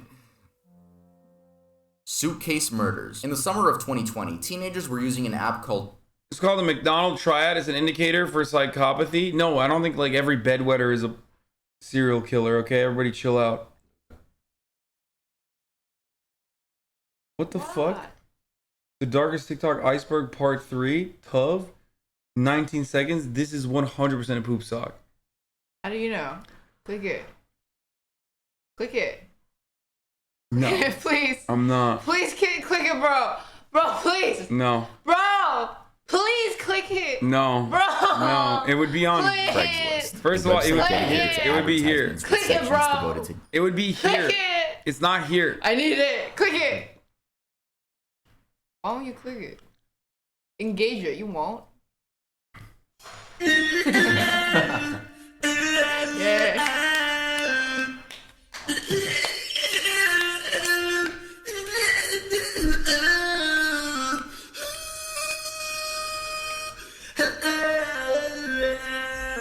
You're a bad person. That's right. Bad. No. Dav is a person that enjoys poop sock. I know. He's a real messed up individual to enjoy poop sock. Straight up. Randonautica. This app provides you with totally random coordinates within a set radius. You can then choose if you'd like to adventure to that point. Honestly, it seems like a fun app. I might even download it after this video. No, this is not a sponsor. But in this case, these teens were led to some rocks on the beach. I remember While this. there, they discovered a suitcase that they said smelled horrible. After recording some of it, they called the Is it police, real? and authorities later discovered that there were human remains inside Yeah, of that suitcase. I think The so. man was God. 27-year-old Austin Winter, who was killed by a gunshot wound. Police also connected this to another body they had found a month before near the same location. And that body belonged to 35-year-old Jessica Lewis, who was his girlfriend and died from multiple gunshot wounds. The killer hasn't been found to this day. Also, the family's GoFundMe is linked down in the description. Oh my god. You recognize the poop sock pattern so well, you're smarter than you think. It's because of years of abuse, motherfucker. That's why. Because Yeah, I've but been. you just got poop socks, so I've been get fucked. well, I did it because I no, knew. you got fucked. Well, You that doesn't lost. count You because I lost. knew. You lost. In case anyone wants to visit it and donate. Update: the killer was found. Oh, really? Wait, where was the killer found? Wait, he made a third one? Oh, dude. This... TikTok Bangladesh human trafficking. In June of this year, Bangladeshis were shocked when they saw a video circulating on WhatsApp. The video showed an almost 4-minute clip of a woman being ganked and tortured by 4 men and 1 woman. Authorities got involved and were able to save this woman, which was a victim of human trafficking. He was The their reason this is on the landlord? iceberg No is because way. A popular TikTok influencer who Oh, went by the name shit. of Babo not only and trafficked the women in the video, but also would use his social media clout to lure 50 other women into a cross-border human trafficking ring between Bangladesh and India. Traffickers use TikTok and Facebook groups to find women in Bangladesh. They were lured to India under the false premise of Angry about unpaid rent. Landlord allegedly murdered couple found in viral TikTok suitcase video was angry about unpaid rent. Oh! My God. So he shot them? Better have my money, motherfucker. Per court documents up. Yeah, dude, landlords are such fucking scumbags. Dudley was previously the couple's landlord. He admitted to argue with the victims over back due rent. I saw ya. What? There's a mosquito. Is she always like this? Yeah. I just don't want to get bit. It gets itchy. I like that you thought that was unique to you because of your condition or something. Like no, like it gets worse on me. It like bruises. Oh, okay. Oh wow. Again. No, it bruises worse. No, very unique. It bruises. Very unique when you get bit by a mosquito. It itches and you bruise. Let me find out there's a bump too. Yeah. It gets No red. shot. No shot. Oh, wait, red? No. That's crazy. You're crazy. This has only happened to you, I think. I don't believe you. It hurts. Unbelievable. Daph is not wrong. Mosquitoes are responsible for so many malaria deaths. Bro, I don't want malaria. Dog, we're in Why are Los you shaming me for We're being in scared Los of, Angeles, why are dude. you shaming me for being scared of catching malaria? That's like completely reasonable. we are not in a malaria Speak for area. yourself. Either shooting videos or finding employment, and that's sick. Imagine like a struggling woman in How much rent do Bangladesh they owe? Like 15. looking for a job, looking for employment. just to be 1,500. lured into one of That's these- it. Killed him for He 50. He shot murdered him for them. 1,500. I mean, it's a typical landlord behavior. Oh my god.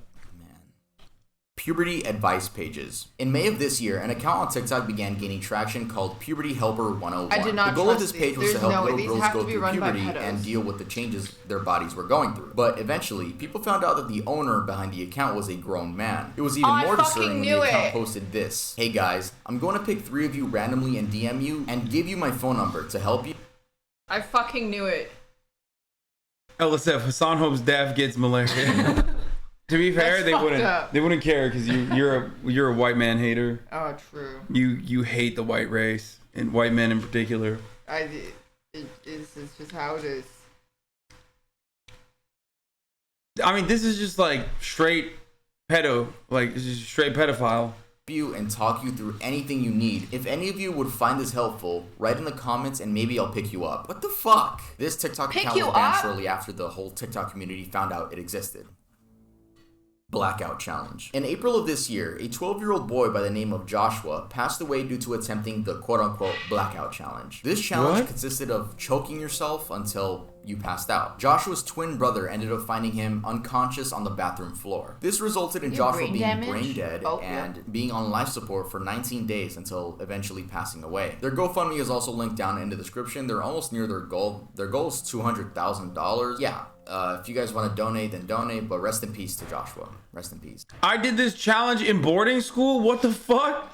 Is this a real thing? I didn't even know you could do that to yourself. That's kind of like, I mean, RIP, but that's kind of impressive. I remember university, like my friends would pass out for fun. They would breathe really fun. hard, like on the ground. Like they would be crouching, and they would hyperventilate really hard and then stand up, and then they would like pass out for a little bit. Or how the fuck? Someone said kids are fucking. Oh, I thought you said kids are fucking metal. No, dude, I don't understand how you can do that. Kids in my gym class used to choke each other out until they passed out for fun. Okay, that I mean that's still fucked up, but that I understand. But choking yourself out, that's crazy. It's a lot harder. Yeah, that's not easy, dude. Your body literally has a built-in mechanism to fight against that kind of behavior. 1444 video. Autoerotic asphyxiation is not rare. You absolutely can do that. We're not talking about fucking someone literally tying a rope around their neck and then, sitting on a doorknob or something. Like, that's not what we're talking about. This kid, choked himself. I don't know how. The 1444 video is another video that would circulate With around his own TikTok, hands? just like the Ronnie McNutt video and the Bolivia college incident. This 2019 video showed a teenage Russian boy sitting on his couch saying a quote and then shooting himself in the head with a semi-automatic rifle. The way this video got its name is unknown, but I'm sure someone just button mashed, just 1444. But it was actually uploaded to YouTube with the name 1444 and was left up for 3 days. So YouTube just didn't take it down for 3 days straight. Anyway, the young man in the video went by Gleb, and I'm not gonna pronounce his last name, I'm gonna butcher that. Korobliov. And the story goes, and I quote, according to friends, the young man decided to commit after a quarrel with his girlfriend on the basis of jealousy. Against the backdrop of personal problems, this event became a fatal, irrevocable moment, after which the young man decided on a desperate step. Beloved Gleb was a 17-year-old Muscovite Elsa Gumirova. Girls showed no interest in the last hours of the young man's life, and didn't even go to the broadcast. She refuses to comment on what happened. Yeah, I think that's probably a translated paragraph, because it... Did you hear about the fucking Russian dude that left his girlfriend on the balcony and she died? Like while he was live streaming? Oh yeah, she froze to death. She froze to death. Like he just straight up fucking left his girlfriend. I think she was pregnant too. Left his girlfriend out to die on the balcony. Sub-zero temperature. Did you walk her out or did you like forget her out there or something? Yeah. Both, I think. I don't know. I don't know if he thought that she was actually gonna die though. He was like kind of. It wasn't on balcony. It was a house. Yeah, he was a Twitch streamer. Yeah. He got paid to do it. Yeah. She was half naked. No. She was getting, like, donators were giving her money to do that. And then he left their body on stream. Oh, yeah, he did. Yeah, he did. Wait, he got off? What do you mean he got off?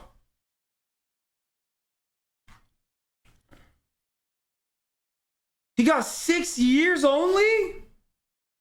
Wait, that's called trash streaming in Russia. There's a whole meta around it. He talked to the body. What? The police had to get him to end the live stream. Weren't people donating with money requests to torture her?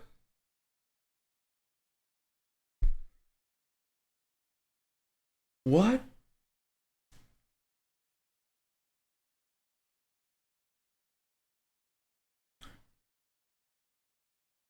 Okay, dude, what the English fuck? wasn't that good on that. Please take this as a grain of salt because that was submitted by an anonymous user. He was live streaming this on VK, which is a social media in Russia. Before he commits, he says a quote, and that quote translates to, Nikita, if you tell my parents about this too quickly, I'll get you from beyond the grave. I know that you have their phone numbers. Anyway, how does the saying go? Neon Polka. Neon Polka is a reference to another Russian person that also committed. And that person actually laid on train tracks and was, I don't even know if I could say that, but her head came off on the train tracks. And her last post on social media said Neon Polka, and it became like a meme in Russia, I guess. So you say that before you commit. Or something. Yeah, to make matters. What the fuck? But her boyfriend also broke up with her. What? The train track girl. Bro, what is happening, dude? What is happening in Russia? Russian things. Motherfuckers would live stream my murder before going to therapy? Bro, this is fucked up. There's even worse. Gleb's mother had to manually remove the video from his account. So she had to sign in and delete it because I guess VK just wasn't taking it down. Chao Kiyome. Chao Kiyome was an Asian TikTok influencer with over 100,000 followers who was also a crane operator. She would make videos showing her daily life and made innocent videos. One day, while live streaming, she accidentally misstepped on the crane and fell 160 feet to her death. There is a video of this, but it doesn't show anything because the phone's just like rapidly spinning in the air. Yeah, I mean, rest in peace to her. I don't know if this was one of the like shock videos where people would just post it on TikTok. I'm sure it was. If you guys are telling me in the comments, I mean, I'm sure people would post this too, which is so fucked up. Stillborn TikTok. Mothers coping with the... Wait, what the fuck?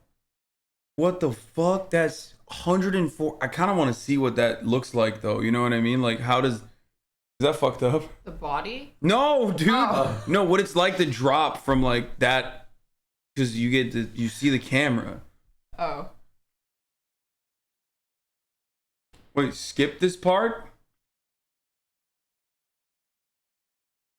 It's a spinning cam, you won't see much. Also, why does she look like a baby? She looked like a child. Wait, there's dead babies in this? He's talking about stillborns. The loss of their unborn children isn't anything new. I guess it just comes to a shock to people when they see it on TikTok or any other form of social media. The loss of a child is a pain I never want to feel, let alone a child that you never got to meet. Most women cope with this loss by holding the child in their arms and pretending that they're alive. Moms take the stillborns home? Wait, what the fuck? What? I've never heard of that. Why? I remember this guy, he was like a medical waste disposal or guy or whatever. He had like a bunch of aborted fetuses and like stillborns, and he was just playing around with them because they're considered waste, and he just had a bunch of photos of that. Response? Why? That's so insane, dude. What? That is crazy. I don't understand why they would let that happen. Even It's if like a just dead for baby. a few hours. Usually it's done right after the delivery, I guess. A lot of you guys were telling me about these mothers that go through these traumatic experiences, and I feel like you guys wanted me to really go in on it, but I'm not. It's just these women coping with a horrible scenario. If it's how they cope, then let them. And if you don't like it, then keep scrolling. Even in the case of this one woman everyone was attacking because she seemed quote-unquote happy in her videos. Now, I understand everyone on the internet is going to have an opinion on a woman holding a dead child. And yeah, smiling while holding a dead body is something I'm sure none of us would expect to see. There's a market for selling stillborn babies in jars? What? Who's buying that? For Yeah, what? that's like, is that like a honeypot to like automatically go to jail? Like they're just like, hey, yeah, who wants this stillborn baby in a jar? And then anyone that says me, boom, jail for you. Like what? What do you charge them with? Just fucking being a weirdo. Okay. I think that should be illegal. if you if you ask me, I would throw people in jail for vibes, straight up. Not passing the vibe check. Yeah, no, absolutely. Vibe check failures is criminal. Charged with fucked vibes. But I hope none of us have to go through what this woman had gone through. And not only her, but the millions of other women that deal with this that just don't post about it. If you see any of these videos on your For You page, don't be rude. Just keep scrolling. Sierra Halseth and Aaron Guerrero. 16-year-old Sierra Halseth and 18-year-old Aaron Guerrero were dating for some time, but Sierra's father did not approve of their relationship. The reason for the unapproval is unknown. Perhaps it was the fact that he was 18 and she was 16? Anyway, these two teenagers ended up murdering Sierra's father due to him not approving of them being together. The creepy part is that they posted this TikTok acting like it was a normal thing to do. Welcome back to our YouTube channel. Day 3 after murdering somebody. Whoa! Don't put that on camera. The father had been stabbed to death and his body was set on fire. His body was found in his own garage. Cops say Whose father? Her father. Her father. They killed her father? Oh shit. Bro. Almost as fucked up as this dude's hairline. What is going on there? I need to understand. That is, he's in jail. He's not going to be able to kill me, so.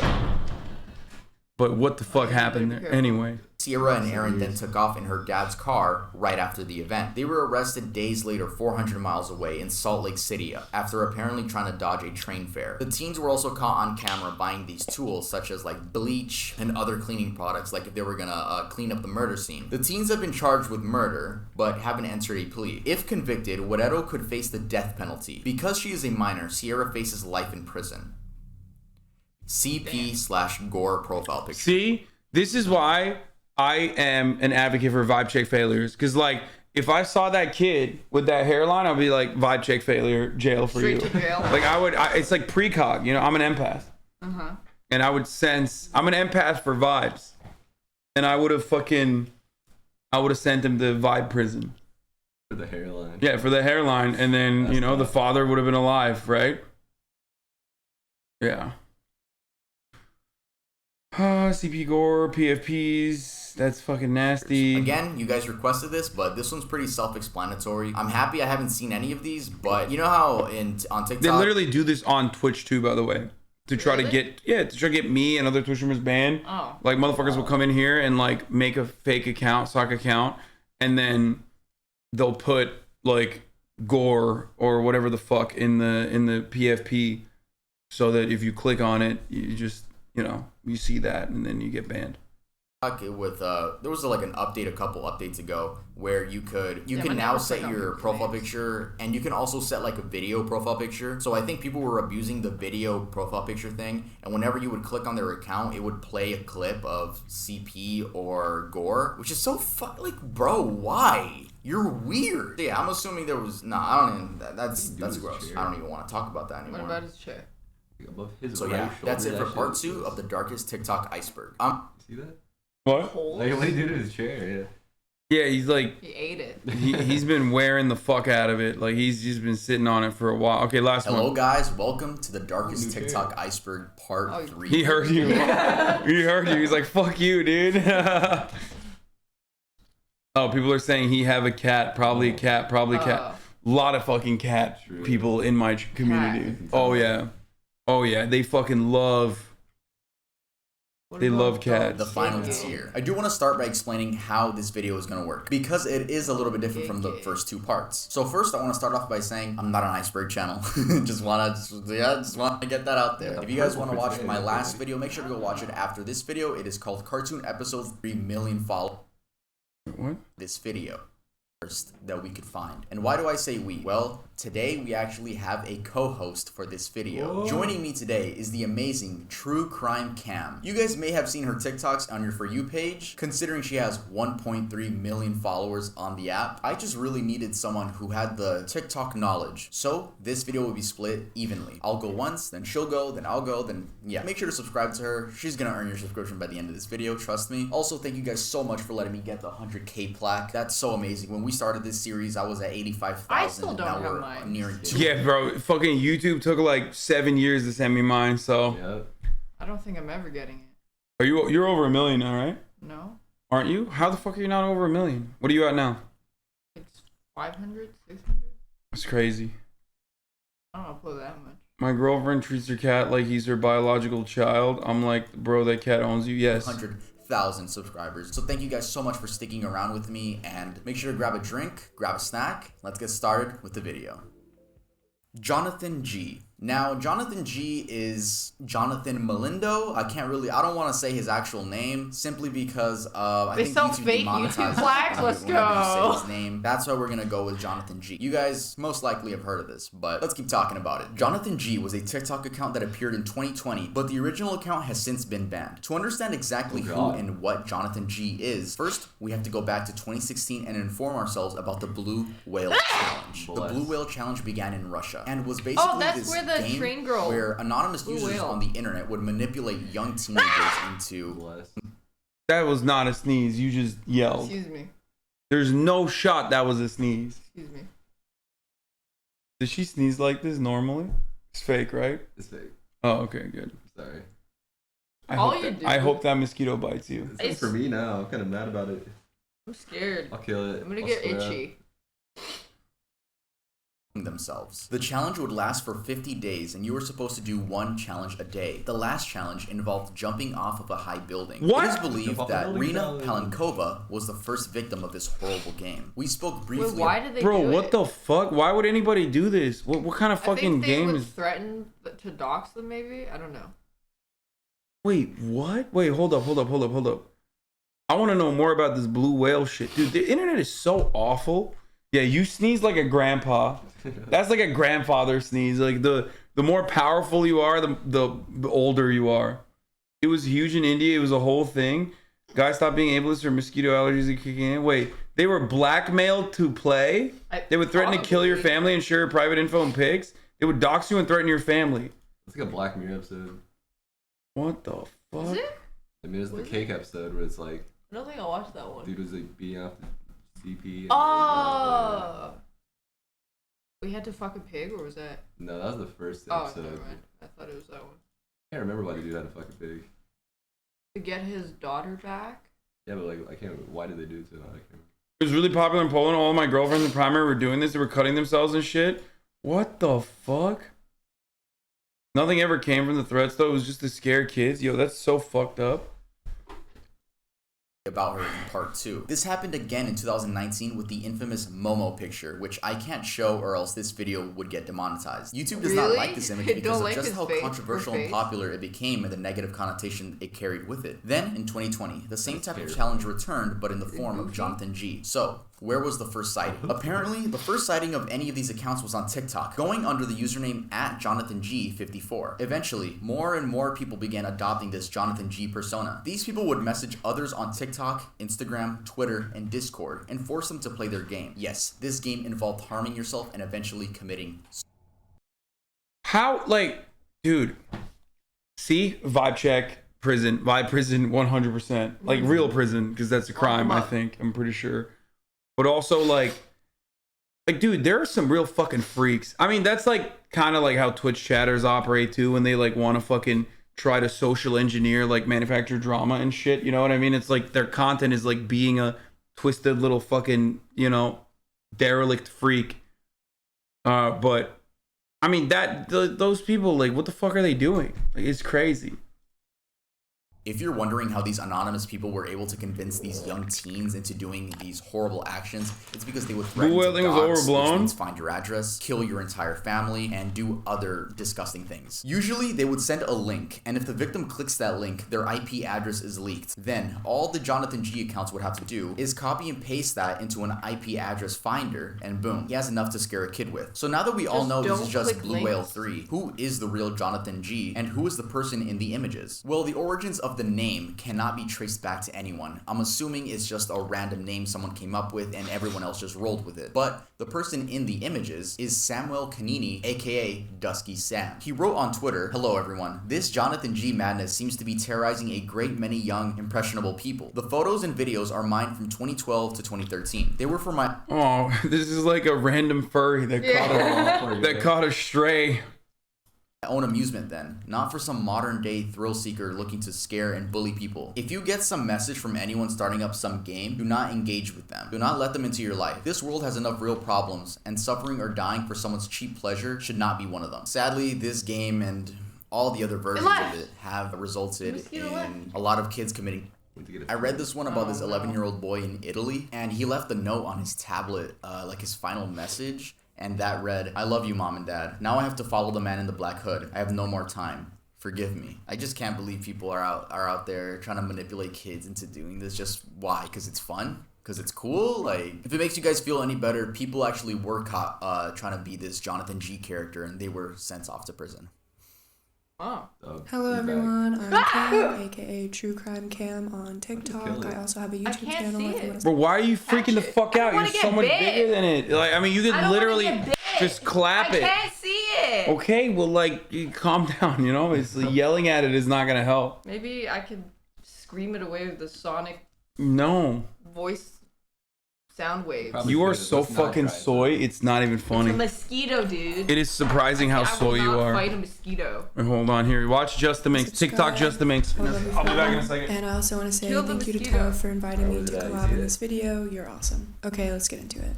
Let's talk about John Ferry, aka the founder and CEO of John's Bones. I'm sure a lot of you have seen this guy on your TikTok For You page at least once. And if you have seen him, you would remember because he has a massive collection of human bones. He's come under scrutiny recently because people are questioning if his business and the way he treats the remains are ethical. John told Mashable this in an email referring to his business.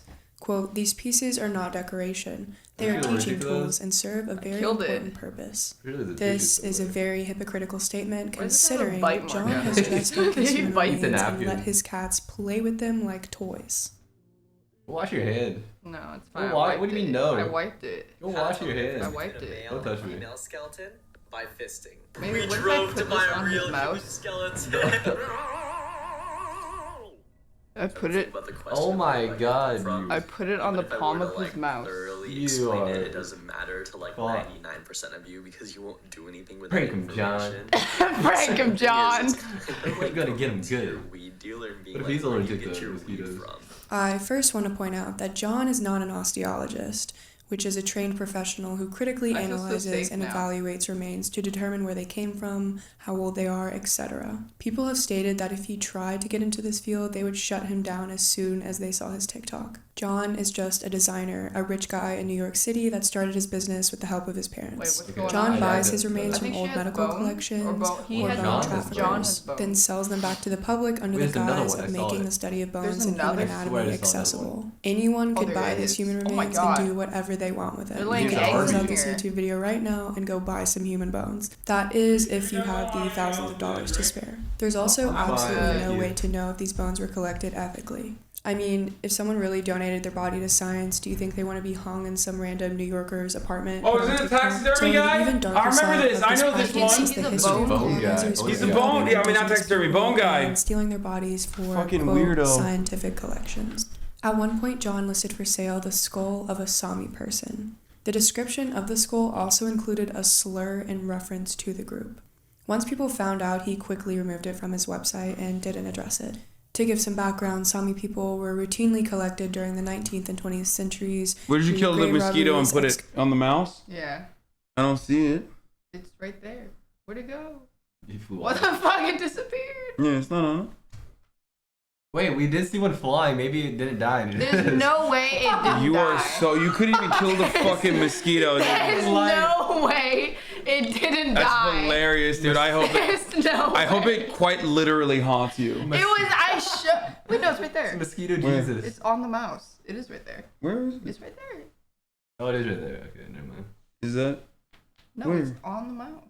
On the LED. The big G by the pole. Oh, it is. Yeah. Eat it. No. Go wash your hand. I You wiped got it. guts all over your hand. Yeah, you got fucking. There's another one though. There's another one. There's multiple. Oh no.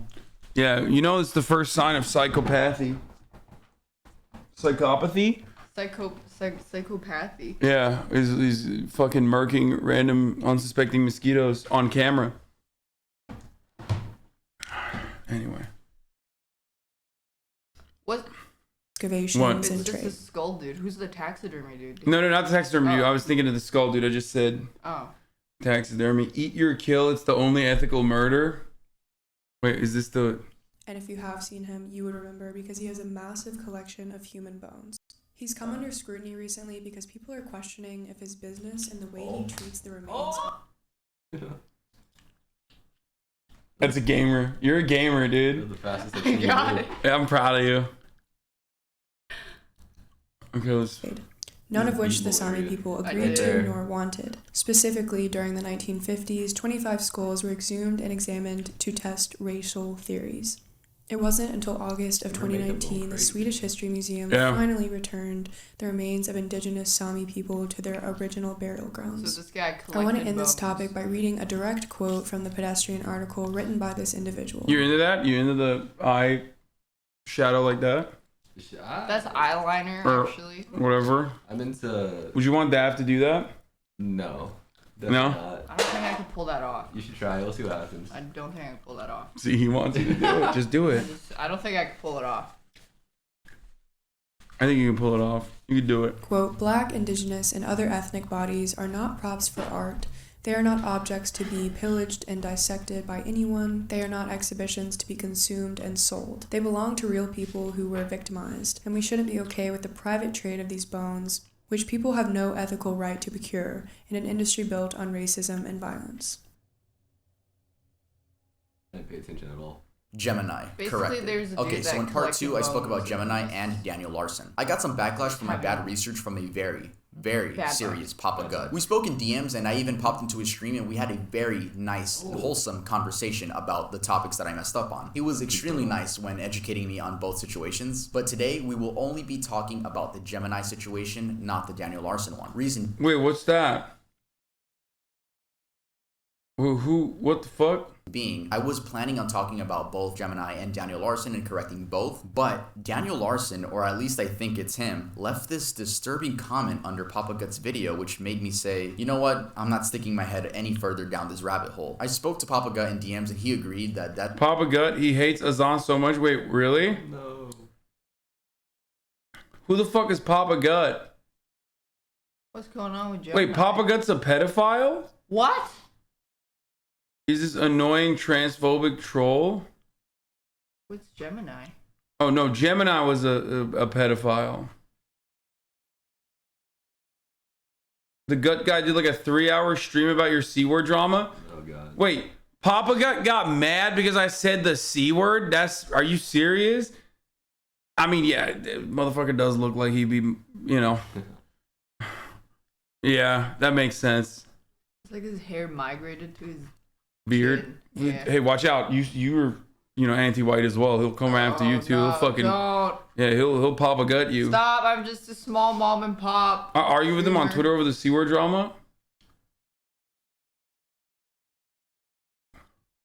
So, reacting to Obama is wrong about defund the police. Hasanabi. This motherfucker's my fan, bro. Look at this. December 13th, 2020. Homie's been watching for a very long time.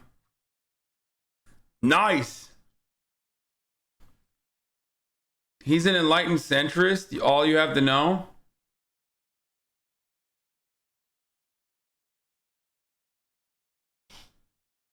Bald phobic?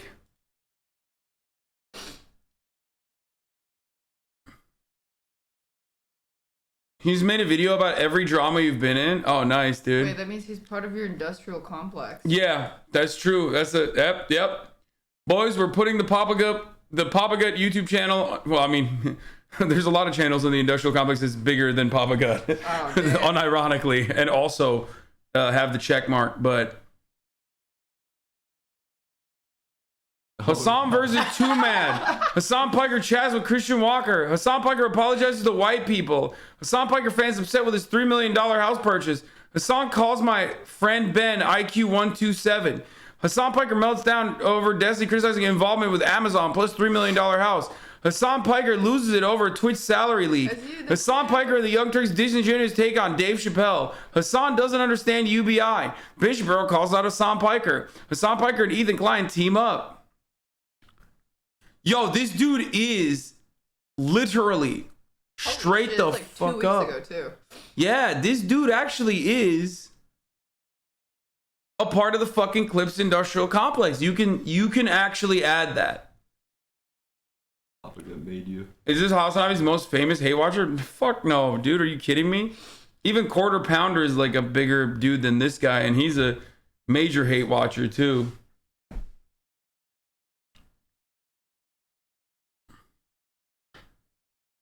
Bro, how would he be famous? Like I said, we have 169,000 subscribers. We quite literally have channels that are we have channels in the community that are bigger than this, like Daily Dose of Hasanabi and shit. This will probably make it onto his channel. Oh yeah, maybe this will be on. What's up, YouTube? He's watching right now. Yo, what's up, Papa Gut? Here, we gave you some content, okay? That's called socialism, baby. There you go. Yo, these motherfuckers were always these. First of all, do you like my Trump ring? What is that? Why is it a Trump? Donald Trump USA. Where'd you get that? I don't know. Someone sent it to me in my PO box, and in it says "Make America Great Again." Oh wow. But people always say like, "Dude, you're fucking bullshit." Like Hasan, you're fake socialist, and then I distribute clout like a motherfucker. You know what I mean? Yeah, I'm out here building. Until you undistributed your PC. I mean, you're not using it. Checkmate. You're quite literally not using it, and I need it just for a week. You lost.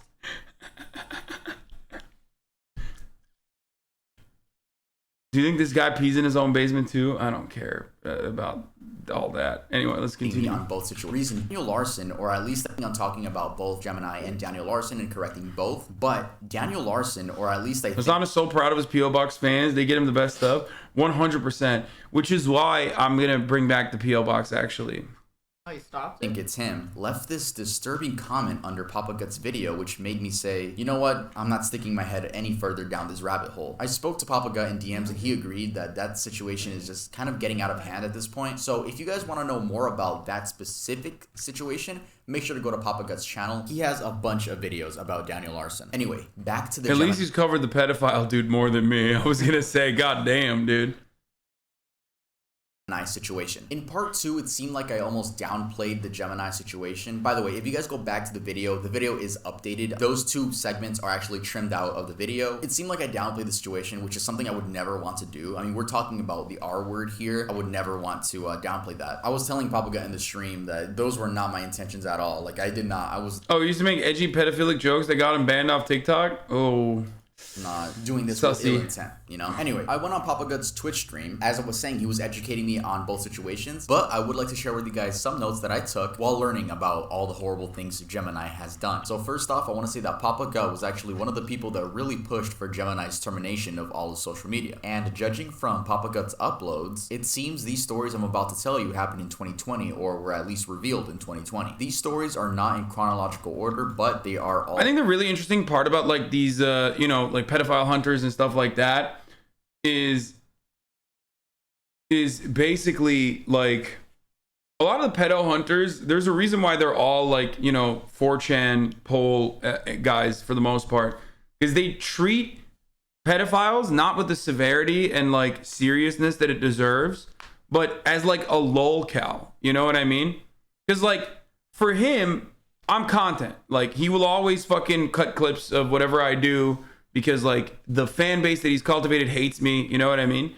And I'm content. You know what I mean? Oh, like, and he'll exaggerate and he'll make it seem like, you know, I'm fucking falling apart or some shit, and he'll celebrate that. And that's fine. You know, good for him. I have fun, right? I hope he makes, you know, some money.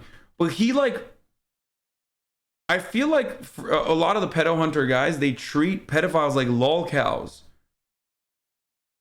No, he's super passionate about this stuff. It's different if there's content about you. Oh, okay. I've heard a lot of good things about Mama Max at first because I know, like, how the pedo hunter stuff is, like, really weird. A lot of the pedo hunters are, like, really fucking weird themselves. But now I've heard a lot of good things about Mama Max, so I'll take a look at his content. I'm literally a Papa Gut fan who also watches you. This is real annoying.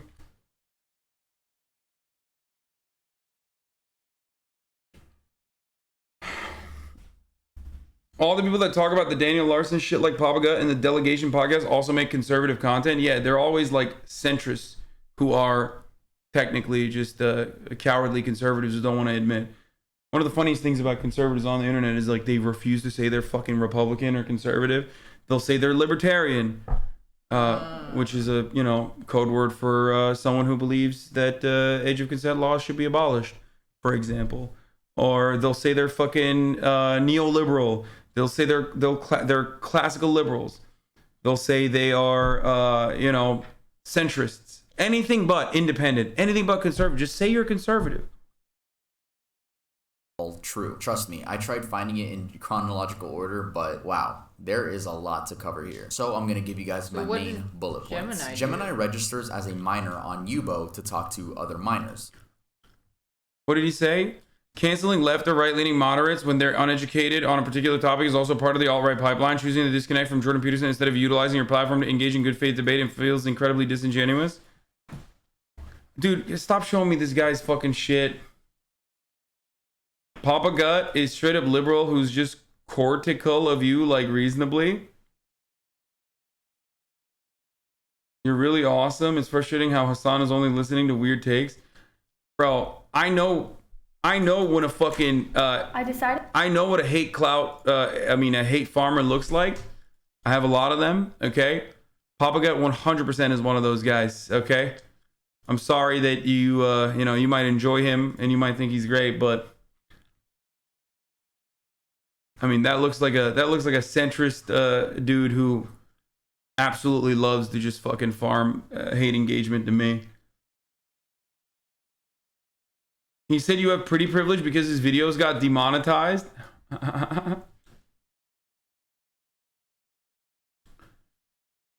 Anyway.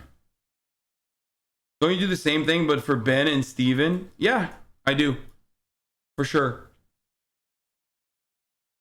Except I think Ben Shapiro and Steven Crowder are spreading, you know, awful fucking takes. And they're really bad. Papa Gut happens to think I'm really bad. And if you think that I am like Ben Shapiro or Steven Crowder, then, you know, that kind of says more about your worldview than anything else. I think we should listen to what Ben Shapiro has to say, though. Shut the fuck up. But so much for being tolerant. No, I'm a very intolerant person, straight up. I mean, Daph is memeing. Daph is memeing. We have to hear out both sides. Yeah, I mean, I do like to hear out both sides and then own them.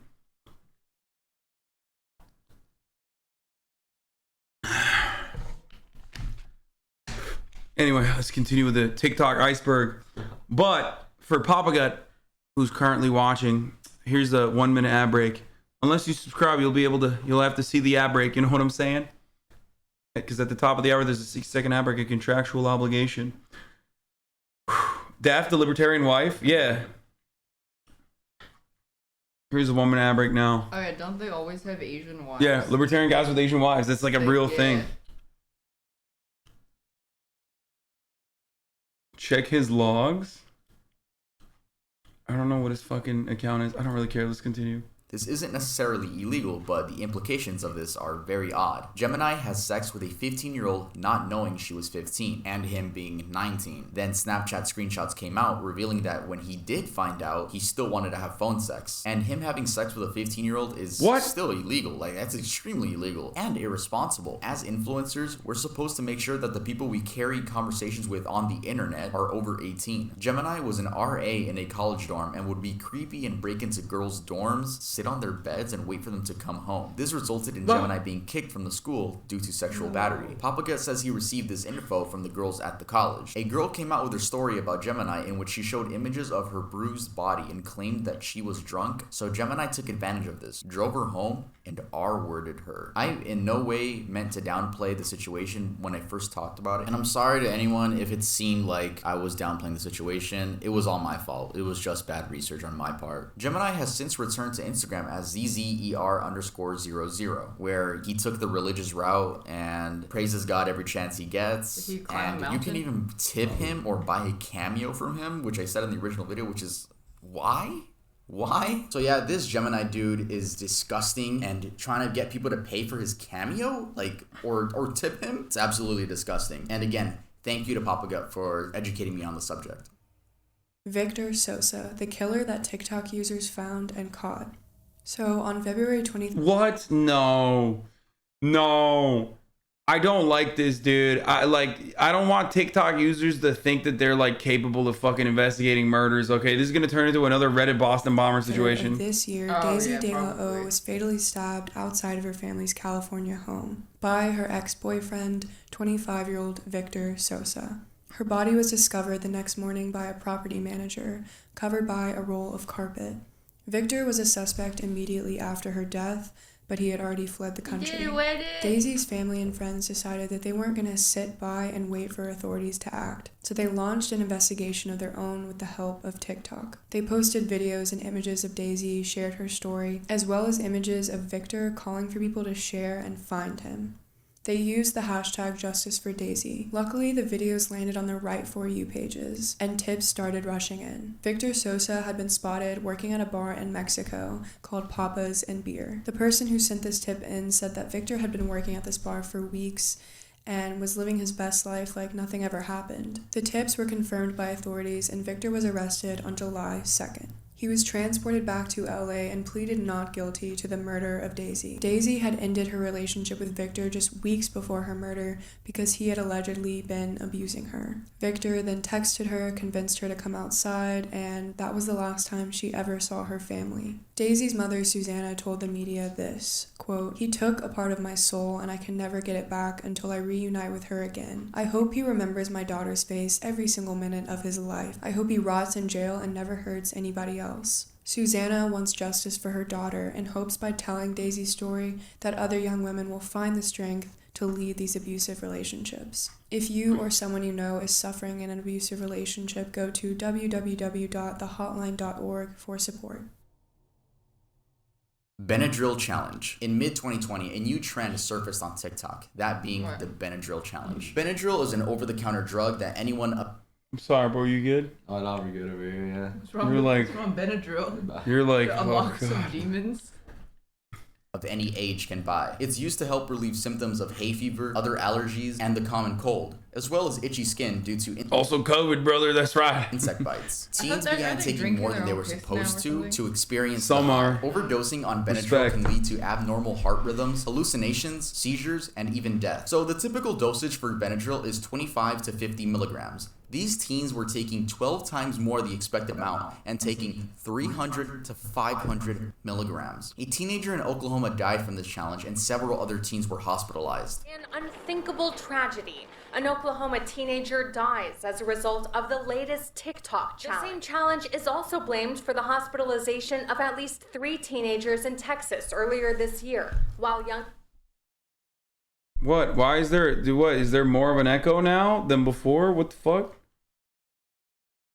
What? There's always been a fucking echo. Now, I couldn't find any of these TikToks, probably because they were all taken down, but even if I did, I wouldn't be able to show you guys. If any of these trends come back, like try to make a comeback, please, guys, don't let this happen. For the love of God, don't overdose on drugs and then record yourself and then end up getting hospitalized. It's one of the dumbest things you can do. The TikTok challenge. The problem is like this. Listen. The problem is that like a lot of these challenges are happening on TikTok, but like eliminating TikTok is not gonna save the teenagers. Okay. The reality is like, as I mentioned already, a lot of these challenges existed before TikTok, and they will probably exist on platforms after TikTok. We're just fucked up. Human beings are just fucking stupid, dude. I don't know. I don't even know how to deal with it. But we're dumbasses. The problem with TikTok is its algorithm. Did you ever do a challenge? Cinnamon challenge. How was it? Threw up everywhere. Oh God. Yeah. Did you film it? I didn't. Where we can find it on the internet. It won't be on the internet. I mean, it was filmed though. Did you post it anywhere? Oh fuck no. If you had posted it somewhere, people will find it right now. Does she have chicken bones for earrings? I just realized this. What? I don't know. What are those? That dares people to strangle themselves and escape. This challenge has been referred to as the blackout challenge, the game of choking, and speed dreaming. Even though this is public information, because this child is so young, I'm going to be referring to him as Junior. In June of this year, a young boy was found unresponsive in his room with a belt around his neck. His family... We saw this already. Zombie woman is not Marilyn Stanley. In part 1, we spoke about a woman in Seattle, Washington who was clearly in distress. Many of you were telling me in the comments that the woman in the video is a woman by the name of Marilyn Stanley. At first, I thought so too, but after more research, these two cases are actually completely separate. These are not the same people. The Marilyn Stanley case took place in Kentucky in 2017, and she was not recorded by anyone. The story goes that this woman was in an abusive relationship with her then boyfriend, named Zachary. Throughout the relationship, he would beat her, and she didn't leave because he threatened to kill her if she tried. Eventually, she was over at his house, and out of nowhere, he punched her repeatedly in the face. She sobbed and said, "Why are you doing this?" And he said it was because of a Facebook post. She was tagged in a post by some random guy, and Zachary ended up seeing that. But the guy wasn't so random. Marilyn actually went to the park with her son and her female friend. That random guy just so happened to be a friend of her female friend, and he just came up saying hi, you know. I guess they ended up taking a group picture where then he tagged her. He dragged her to his bedroom and continued beating her. Then his pit bull came and bit half of Marilyn's ear off. She blacked out and woke up to Zachary smirking, and he said, "Look at you. You're bald. Now nobody's gonna want you. Go look at yourself in the mirror." She describes going to the mirror, but, you know, only seeing her bloody head. Didn't think much of it at the time. I mean, the adrenaline in you, and you just want to escape. He then continued beating her for another 2 hours straight. And this dude had the audacity to drop her off at her mom's house so her mom could see her. And then he just drove off. So then her mom drove her to the hospital, gonna call the police now. And Zachary, he ended up blaming the scalping on his dog. But detectives were able to find out that the knife he used had scalp on it. So it was obviously him that did that to her to make sure that she wouldn't be able to find a boyfriend in the future. And sadly, the pit bull was euthanized. This idiot ended up getting 20 years in prison, which, bro, honestly, I think we can all agree he deserves a lot more. And sadly, Marilyn has to wear wigs now since she cannot grow hair at the top of her head anymore. That's TikTok helped identify an Appalachian Trail killer. On April 29th, 2019, TikTok user Taylor, aka @FlowersDon'tGrowl, went camping with her boyfriend at Fall Creek Falls in Tennessee. Taylor was just 5 months pregnant at the time and expected her boyfriend Chris to propose, so she heavily documented their trip. The morning after they arrived, most of the nearby campers... Bro, what's up with the she's overusing fucking...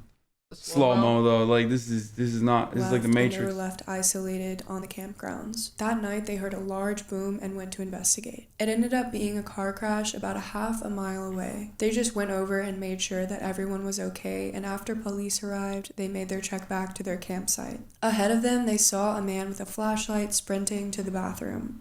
They joked about it and assumed that this guy just really had to use the bathroom. However, instead of going into the bathroom, he just stopped, turned around, and started staring at the couple. He then said, quote, "Wow, you guys are fast." Chris thought he was referring to how quickly they got to the crash and responded that they just wanted to make sure that everyone was safe. At this point, Taylor and Chris were just really confused and wondering why this creepy man had a weird smile across his face. They wanted to get out of the situation, so they just said they had to get back to their campsite because police were waiting there for a statement from them. They attempted to walk past him, but the man just kept moving towards them and playing with something in his hoodie pocket. This is where things got really scary and intense for them. The man said, quote, "Car accident? It got me thinking about when I was hiking and passed these flowers. I stopped as they were beautiful and I heard deep growls and it scared me. And it made me think, you never know what day is going to be your..." He knew when we were leaving because the camp puts a slip within the days you paid for, so they know if you overstay. He absolutely been stalking us because he had seen the slip. This is when Taylor finally saw the outline of what the man was playing with in his pocket. It was a knife. She told Chris to run and screamed, quote, "Flowers don't growl," hence her TikTok name now. She and her boyfriend took off and the man's... Oh! Bro, don't go to public park. Don't go to national parks, dude. I swear to God, I feel like I have a perhaps ridiculous fear of national parks. I feel like there's just, it's just hunting ground for the killers, Wait, who growled? The guy was just saying, oh, I heard growls and whatnot, but like the dude was like literally a fucking murderer. He was like trying to kill him. You're furry? Sorry, bro, can't come unless I fear for my life. What the fuck? Started chasing them. What is missing 411? Why is everybody saying missing 411? Lol, it's mostly just nice lesbians camping. Not like this. National parks are usually full of people, dude. Not that dangerous. Wait, so this guy was stalking them. What the fuck is missing 411, dude? Lol, it'll fuck you up. No. This was a fucking dude. I am way more afraid of like dudes than... I'm way more afraid of like humans than I am of like some fucking weird like Wendigo or whatever the fuck. It's not real. Dudes are the That's what fucking... they want you to think. Missing 411 is a weird ass dude who thinks Bigfoot is an interdimensional being that kidnaps people in national parks. He's not. Top 3 people swallowed alive by the forest. Part 23. Hundreds of people. Okay, bro, this guy is like not all right. Like he's doing like Watch Mojo videos on people who've been abducted. Like top 3 people that have been swallowed alive. Part 23. Bro, this is not good. You're just a little deranged if you're doing that. Hundreds of people go missing every year under baffling circumstances inside national parks and forests across America. One former police detective, David Polides, has researched thousands of these strange cases and documents them. Part 23. Wait, so she screamed, "Flowers don't growl"? He literally was stalking them because he said... Flowers don't growl. Finally saw the outline of what the man was playing with in his pocket. Here, listen. It was a knife. She told Chris to run and screamed, quote, "Flowers don't growl," hence her TikTok name now. She and her boyfriend took off and the man started chasing them. They ran back to the crash site where luckily officers were still... Oh, never mind. I misunderstood it. She just said flowers don't growl. She's on the scene. The man must have been scared by the police lights because he just eventually wandered off and faded into the darkness. An officer accompanied them back to their campsite so they... See, Cussy Lingus says, yes, keep spreading that fear. Keep the parks empty for people like me. Why? You sound more like a murderer now, dude. Okay? Just letting you know. Maybe that's why they're murdering people. The stalker said flowers were growling at him. Yeah. Could gather their belongings and get the heck out of it. The stalker said the flowers were growling at him, and it was like a red flag, and she's like, "Flowers don't growl," Yeah, like swipe or no swiping, like that's what she said before she ran away. Wait, so the stalker said, "Hi, flowers don't growl." No, the stalker that was like playing with something in his like hoodie pocket, which was a knife, said to the couple like, "Oh, well, it's really interesting. Like I was walking past these flowers and they were growling at me."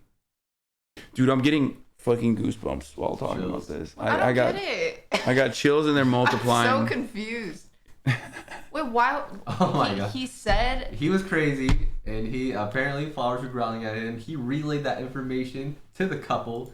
She was like, "Oh shit, That doesn't happen. Flowers don't growl, you crazy motherfucker. Let's get out of here. And then she changed her TikTok name to Flowers Don't Growl afterwards. Out of there. A whole year went by and there was no word from authorities on who this mysterious man was and why he tried to kill them. So Taylor went to TikTok to post her story and share her terrifying experience. Her videos went viral, and Taylor learned not only the identity of the This is the most TikTok thing, by the way, putting this emoji. Videos I took before almost being hunted and murdered. Like that is the most TikTok thing you can do. The people were saying he knew her TikTok name and said that. She screamed her TikTok name. I thought she made the TikTok name based off what he said. No, people are saying that he knew her. I'm confused. Okay, we're gonna continue. I'm going home. But the fact that he had killed someone just 2 weeks after they'd crossed paths. A month after Taylor and Chris's scare in May of 2019, Ronald S. Sanchez Jr. hiked the Appalachian. See? Fucking vibe check. He failed the vibe check. Cops were right there. Why did they not precog arrest him for failure of vibes? That's true. You can't arrest someone for vibe failure. I'm pushing for legislation to be able to vibe check people, but only I get to do that.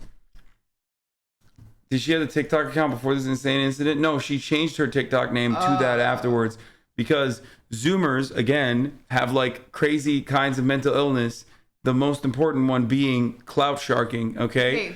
So they literally are like, oh, I almost got murdered by this dude who said the flowers were growling. And I said, flowers don't growl. And then I changed my fucking TikTok username to that. Trail. On the 10th, just 2 weeks after Taylor and Chris were nearly killed, Ronald made it to Southwest Virginia. This is where Ronald ran into the man that attempted to murder Taylor and Chris, who was later identified as James L. Jordan. Ronald managed to send an emergency signal via his GPS device just before James Jordan fatally stabbed him. A Canadian woman nearby was also stabbed and managed to survive by playing dead. She then ran back to meet the other hikers and made a 6-mile trek to safety with them. In April of 2021, James Jordan was found not guilty by reason of insanity. Devious lick trend. The devious... Wait. That's ridiculous. That's Canada, dude. What the fuck?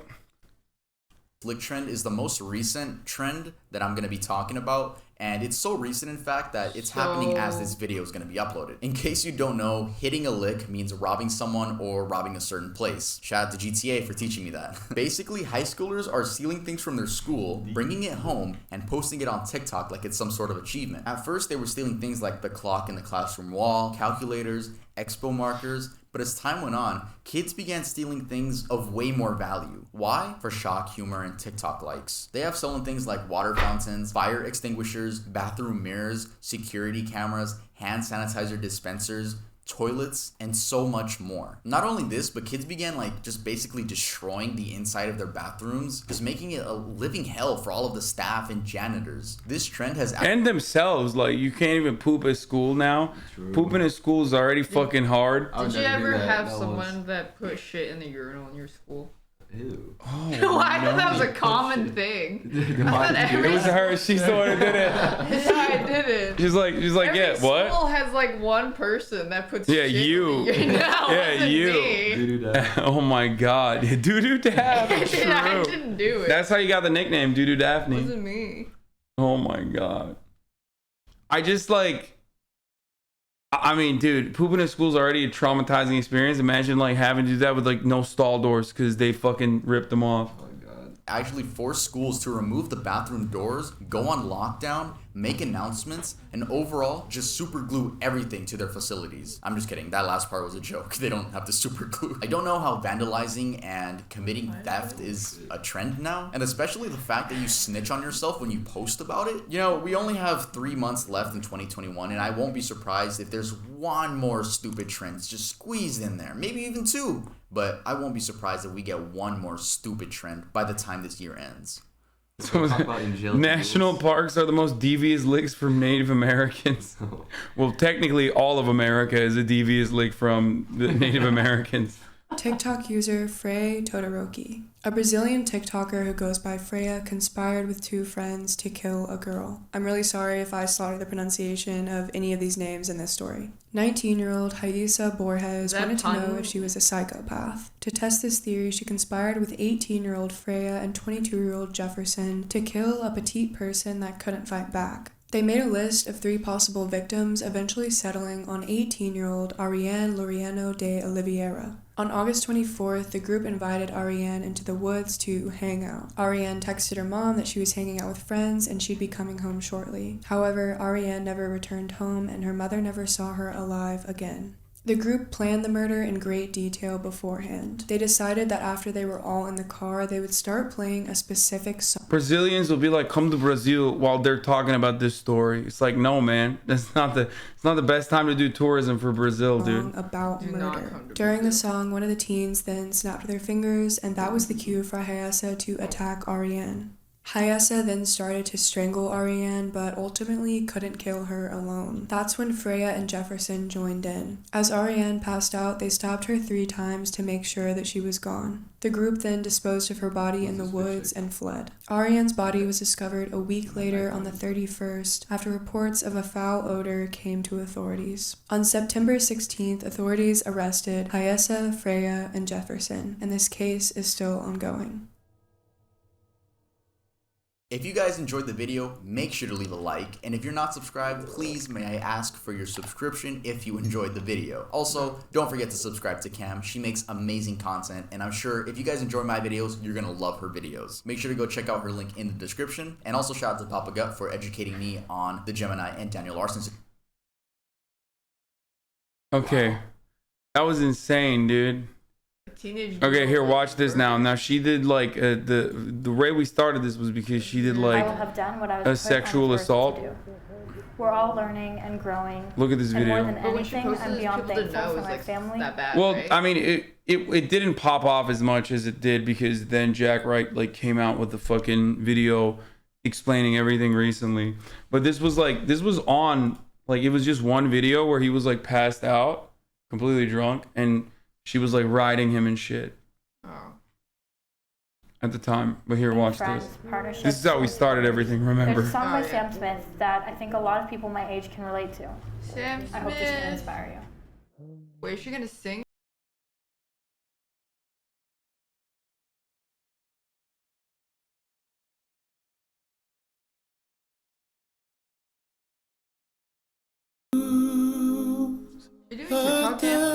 Yes.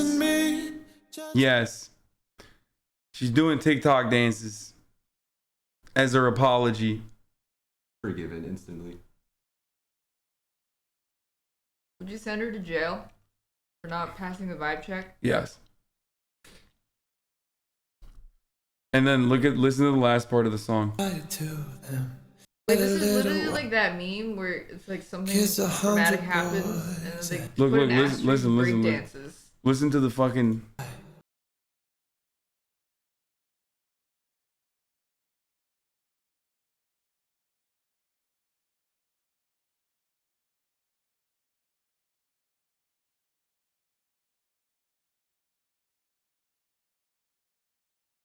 She's young. That was her, like, not even an apology. Like, that was just that's what she did. I thought she was onto something for sure.